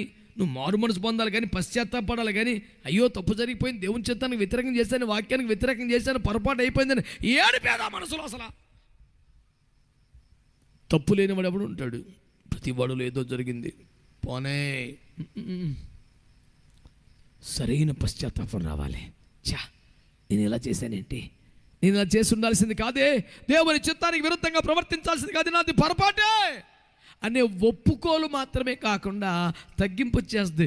ఇక మీద నీ కుమారుణ్ణి అనిపించుకునే అర్హత లేదు, కూలివాన్లు ఒకనిగా పెట్టుకో. ఈ తగ్గింపు ఎవడికి వచ్చిందో, ఈ పశ్చాత్తాపం ఎవడికి వచ్చిందో, తండ్రి ఇల్లు ఎవడికి గుర్తొచ్చిందో వాడి మనసు మారినట్టు లెక్క. ఆమేనండి. ఏదైనా మార్చే దేవుడు మనసు మాత్రం నిన్నే మార్చుకోమంటున్నాడు. ఒకవేళ నీ మనస్సు మారితే, ఆమేన్, నీ మనస్సు మారితే దాని రుజువేంటి తెలుసా? చేసిన పాపాల విషయంలో ఒక పశ్చాత్తాపం కలుగుద్ది. పశ్చాత్తాపం కలుగుద్ది. విపరీతమైన తగ్గింపు వస్తుంది. నేను కొడుకునని పెంచుకునే అర్హత లేదు, నేను కూలివానిగానే ఉంటాను, కూలివానిగానైనా బ్రతుకుతాను కానీ తండ్రి ఇంట్లోనే ఉంటాను అనే ఒక ఆసక్తి వచ్చేస్తుంది. స్తోత్రం చెప్పండి గట్టిగా, హల్లెలూయా. రెండవ లక్షణం ఏంటంటే, ఇందాక చదువుకున్నాం, చదవక్కర్లేదు, అపోస్తులు 9:11, అతడు ప్రార్థన చేయుచున్నాడు. మారితే అడిగి పద్దాక ప్రార్థన చేసుకోవాలనిపిస్తుంది. కుటుంబ ప్రార్థనలో మోకరించడమే గగనం. ఆ మోకరించిన కాసేపు కళ్ళు మూసింది అంత అబద్ధం. అందరు కళ్ళు మూసి ప్రార్థన చేసి తెలుసు కదా, అందరు కళ్ళు మూసుకొని ఆమేన్ అనగానే అప్పుడు మూసేస్తాడు కళ్ళు. వీడికి మారు మనసు రాలేదు. నాన్న కొడతాడని, అమ్మ తిండి అట్టదని కుటుంబ ప్రార్థనలో మోకాలు ఇటు మీద తప్ప ఇటు మారలా. మారినోడు చదువుకునే విద్యార్థి అయినా, ఉద్యోగస్తులైనా, ఇంటి పని చేసుకునే బిడ్డ అయినా, వృద్ధులైనా తరచుగా ప్రార్థన చేసుకుంటూ ఉంటారు. అమ్మ డేంజరస్ ఫీల్ అయ్యా, ఆడు మంచోడు కాదయ్యా, సంఘాన్ని హింసించాడయ్యా, అనేకులు చంపాడయ్యా, నువ్వు వాడి దగ్గరికి పంపుతున్నావు, వద్దయ్యా అంటాడని. లేదు నాన్న, ఆడు మారాడు, ప్రార్థన చేసుకుంటున్నాడు. ఒక్క ప్రార్థనను చూసి దేవుడు అతడు మారినట్టుగా అంగీకరించాడు. చేతులెత్తి స్తోత్రం చెప్పండి గట్టిగా. ఎవడైనా మారు మనసు పొందితే దానికి రుజువేంటి తెలుసా? పశ్చాత్తాపం వస్తుంది, తగ్గింపు వస్తుంది. 2, ప్రార్థన మొదలు పెడతాడు. 3వది అపోస్తలుల కార్యములు 8వ అధ్యాయం 36 నుండి 38 చదివి పెడతాలి. వారు త్రోవలో వెళ్ళుచుండగా నీళ్లున్న ఒక చోటికి వచ్చినప్పుడు నపుంసకుడు, ఇదిగో నీళ్లు, నాకు బాప్తిస్మమిచ్చుటకు ఆటంకమేమని అడిగి రథము నిలుపమని ఆజ్ఞాపించెను. ఫిలిప్పు, నపుంసకుడు ఇద్దరును నీళ్లలోనికి దిగిరి. అంతటా ఫిలిప్పు అతనికి బాప్తిస్మమిచ్చెను. గట్టిగా యేసయ్యకు ఒక స్తోత్రం చెప్తారండి. హల్లెలూయా. ఇతను ఇథియోపియా దేశపు ఆర్థిక మంత్రి అండి. ఓ దేశానికి ఆర్థిక మంత్రి ఇథియోపియా దేశం. అయినా ప్రతి శనివారం సబ్బాతును ఆచరించడానికి రథములో అక్కడి నుండి బయలుదేరి యెరూషలేముకు వస్తూ ఉంటాడు. మానక మందిరానికి వచ్చే లక్షణం. ప్రయాణములో కూడా టైం వేస్ట్ చేసుకోకుండా వాక్యం చదువుకునే లక్షణం. ఇంత భక్తి కలిగినాడు, కానీ రక్షణ లేదు. దేవుని ఆత్మ ఫిలిప్పుని ఎత్తుకొని వచ్చి ఆత్మతో రథం దగ్గర దింపితే ఫిలిప్ అడుగుతాడు, అయ్యా మంత్రి గారు, మీరు చదివే వాక్యం మీకు అర్థమైందా అంటే, నాకు తెలిసిన వాయ్ అని అనకుండా, ఎవరైనా త్రోవ చూపకపోతే నాకు ఎలా తెలుస్తుంది బాబు అన్నాడు. ఫిలిప్పు ఆ లేఖనమును అనుసరించి సువార్తను ప్రకటించాడు. ఎప్పుడైతే సువార్త ద్వారా మనస్సు మారిందో, రోడ్డు పక్క నీళ్లు కనపడుతున్నాయి, రథం ఆపమన్నాడు. వాడు సడన్గా రథం ఆపేశాడు. పాస్ట్ గారిని పిలిచి అంటాడు, ఇదిగో నీళ్లు, నాకు బాప్తిస్మడానికి నీకు ఆటంకం ఏంటి అన్నాడు. నాకేంటి ఆటంకం? ఇచ్చేసాడు. స్తోత్రం చెప్పండి. కొన్ని సంస్థలు కొంతమంది పాస్టర్లు ఉన్నారు, బాబు అదే మెంట్లో నాకు అర్థమయ్యే సావదో, ఇది బాప్తిస్మ అడిగితే ఇవ్వడో, నీకు అప్పుడే బాప్తిస్మ కుదరదు. కొండ మీదకి పదా, కొండ మీదకి పదా, కొండ మీద ఏకాంత ప్రార్థన అంటాడు. అదేంతో మరి ఆడ తీసుకెళ్ళి పెడతాడు 3 రోజులు. ఈ 3 రోజులు ప్రార్థన చేస్తే తప్పులేదు, కానీ నాయనా బాల్యకాల పాపాలు, యవన కాల పాపాలు, అన్ని పాపాలు వీడి చేసినన్ని మళ్ళీ వీడికి కనపడాలంట. వీడి ఇంట్రెస్ట్ మండిపోయి ఎందుకు కనపడాలరా? ఒక 5-6 గంటలు ఏడిపిస్తాడు. కనపడియా, నీ బాల్యకాల పాపాలు కనపడయా, యవన పాపాలు కనపడయా, సర్పం కనపడిందా? ఏంటిది? కనబడితేనే ఈ గాడు చూసి చూసి, మా ఊర్లో ఒకడు కొండ మీద తీసుకెళ్తే 3 ట్రిప్పులు తీసుకెళ్ళి 3 సంవత్సరాలకి 3 సంవత్సరాలకి ఏం కనపడతలా. ఈ గాడికి మెంటలు వచ్చేసి 3వ తడవ, అయ్యా చాలా భయంకర పాపాలు వరుస పెట్టి కనపడుతున్నాను అన్నాడు. అని ఇచ్చాడు బాప్తిసం. అని అడిగానండి, ఉత్తిదాన్ని నాకేం కనపడలేదు, సావలేదు. మా ఊడు ఇప్పుడు 3 సంవత్సరాలు బట్టి తిప్పుతున్నాడు, కనపడతలేదని బాప్తిసం ఎత్తలేదు. జైలు అధికారికి అర్ధరాత్రి 1 గంటకి బాప్తిసం ఇచ్చాడు పౌలు గారు. ఇథియోపియా ఆర్థిక మంత్రికి రోడ్డు పక్క నీళ్ళలో బాప్తిసం ఇచ్చాడు ఫిలిప్ గారు. వాళ్ళు 7 వారాలు వచ్చారా, కూటమి పెట్టుకొని సందా ఇచ్చారా, దర్శనమైన కనపడిందా? మనస్సు మారితే గట్టిగా స్తోత్రం చెప్పండి. నిజంగా మనస్సు మారితే ఏంటి తెలుసా? నాకు బాప్తిసం కావాలని అడుగుతారు. స్తోత్రం చెప్పండి గట్టిగా. ఈ రాత్రి చచ్చిపోతాను బెదరగొండ నేను ఎత్తాం కాదు, నువ్వు అడగాల. పిల్లరా ఈ రాత్రి చచ్చిపోతే ఇచ్చారు బాబు, గొడవ పద్దు. అది నిజమే. కానీ దేవుని సంగమా, దేవుని ప్రజలరా, మనస్సు మారితే నీ బాప్తీసం. చేతులెత్తి స్తోత్రం చెప్పండి. నీ మనస్సు మారితే పాపాల విషయంలో పశ్చాత్తాపం కలుగుద్ది, తగ్గింపు వస్తుంది. నీ మనస్సు మారితే ప్రార్థన జీవితం స్టార్ట్ అయిపోద్ది. నీ మనస్సు మారితే బాప్తిస్మాన్ని పొందుతావు. చేతులెత్తి స్తోత్రం చెప్పండి. యోహాను సువార్త 5:14 చదవక్కర్లేదు. నీ మనస్సు మారితే దేవాలయములో కనబడతావు. స్తోత్రం చెప్పండి. 5వది మనస్సు మారితే యెహోషువ 2:4 ఆ స్త్రీ దైవజనులను కాపాడింది, ఇంట్లో దాచిపెట్టింది. స్తోత్రం చెప్పండి. నీవు మందిరంలో కనపడతావు, నీ ఇంటికి దైవజనులను తీసుకెళ్తావు మారితే. 6వదిగా నువ్వు మారితే మత్తయి సువార్త 15:27 పిల్లల రొట్టెలు కుక్క పిల్లలు వెతుకుతాము కాదంటే ఏమంటుంది ఆమె? అవునయ్యా, నువ్వు చెప్పింది కరెక్టే. కక్కిన దానికి తిరిగే కుక్కలాగా బతికారు, కానీ ఇప్పుడు అలా కాదయ్యా. ఇప్పుడు అలా కాదు. యజమానుని బల్ల మీద నిలబడి రొట్టె ముక్కలు మాత్రమే తింటాను అంది. ఆయన ఎంతో సంతోషపడి, శభాష్ బిడ్డ, యజమాని బల్ల మీద రొట్టె మీద మాత్రమే మనసు పెట్టుకునే వాళ్ళు, మార్పు చెందిన వాళ్ళు. 7వది చివరిది యోహాను సువార్త 12:2 యేసుతో భోజనమునకు కూర్చున్న వారిలో లాజరు ఉన్నాడు. గట్టిగా స్తోత్రం చెప్పండి. ఈడి పని ముందు చేసి ఉంటే అంత లోతుకి వెళ్ళొచ్చి ఉండేవాడు కాదు. అయ్యా చాయ్ బిస్కెట్లు తెచ్చిపెట్టాడు, అక్కోలకన్నీ సాయిలు చేశాడు, మార్తమ్మ వంట చేస్తా ఒక స్వరం ఇట్టేసేది, మరి ఏం అక్కడే కూర్చునేది. ఈ మాబు మాత్రం బయటికి వెళ్ళిపోయేవాడు. చచ్చాడు. 3 రోజులు అయిందంటే ఇటు తిరిగాడు. యేసు ప్రభు రప్పించాడు. తిరిగి లేచిన మరుక్షతం చేసే పని ఏంటండి? యేసు ప్రభు ఎక్కడ కూర్చొని అక్కడ కూర్చుంటున్నాడు. యేసు ప్రభు పక్కనే కూతురు వచ్చేసింది, లోపలికి వెళ్ళి చూశాడు కదా, యేసు రక్తం ఏం చేయం. స్తోత్రం చెప్పరే. ఇది కరెక్ట్ కాదురా నాయన, ఇక యుగ యుగాలు ఇక్కడే ఉంటానేమో అనుకుంటున్న పరిస్థితుల్లో సడన్గా యేసయ్య అతని ప్రాణమును మరలా రప్పించాడు. స్తోత్రం చెప్పండి. సరైన మార్పు వచ్చేసింది. యేసుతో సహవాసం చేస్తున్నాడు. ఆమేన్ చెప్పండి. ఈ రాత్రి ఒకే ఒక్క మాట క్లియర్గా వినండి. సర్వకాల సర్వావస్థలో మార్పు లేని మన దేవుడు సమస్తమును మార్చగల దేవుడై ఉన్నాడు. ఆయన ఏమైనా మార్చగలడు, మారుస్తాడు. కానీ మనస్సు మాత్రం బలవంతంగా మార్చాలనుకోవట్లేదు. నీవే మారాలని ఎదురు చూస్తున్నాడు. ఎంతమంది ఈ మాటకి అంగీకరిస్తారు? నీవే మారాలని ఎదురు చూస్తున్నాడు. ఏ విషయంలోనైనా నువ్వు మార్పు చెందితే ఆ మార్పుకి కొన్ని గుర్తులు ఉన్నాయి.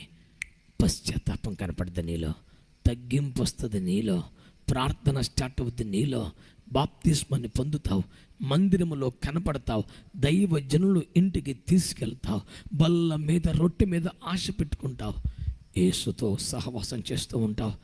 ఈ 7 మార్పులు నీలో కనపడితే నిజమైన మారు మనసు నీకు వస్తే ఈ సభల 2వ రాత్రి ప్రభు నీతో నాతో మాట్లాడుతున్నాడు. ఇన్ని లక్షల కష్టం, ఇంత ప్రార్థన, ఇన్ని ఉపవాసాలు, ఇంత ప్రయాస ఎందుకు తెలుసా? సమస్తమును మార్చు దేవుడు నీ జీవితంలో కూడా కొన్ని మార్పులు చేయాలనుకుంటున్నాడు. నీ కుటుంబ స్థితిని మార్చాలనుకుంటున్నాడు. నీ బిడ్డల భవిష్యత్తును మార్చాలనుకుంటున్నాడు. నీ గత చరిత్రను మార్చి నూతన భవిష్యత్తుని ఇవ్వాలనుకుంటున్నాడు. ఏదైనా చేయగలిగే దేవుడు నీవు మారు మనసు పొందాలని మాత్రం ఆశపడుతున్నాడు. ఈ రాత్రి నీ మనసు మార్చుకుంటావా? నీ పాపాల విషయంలో పశ్చాత్తాపడతావా? నువ్వైతే మార్పు పొందినటువంటి సాక్ష్య జీవితాన్ని కనపరుస్తావా? అలాగైతే సమస్తమును మార్చడానికి దేవుడు సిద్ధంగా ఉన్నాడు. ఎంతమంది వాక్యాన్ని అంగీకరిస్తున్నారు ప్రియులారా? ప్రార్థన చేద్దామంటారా? అవకాశం ఉన్న వాళ్ళు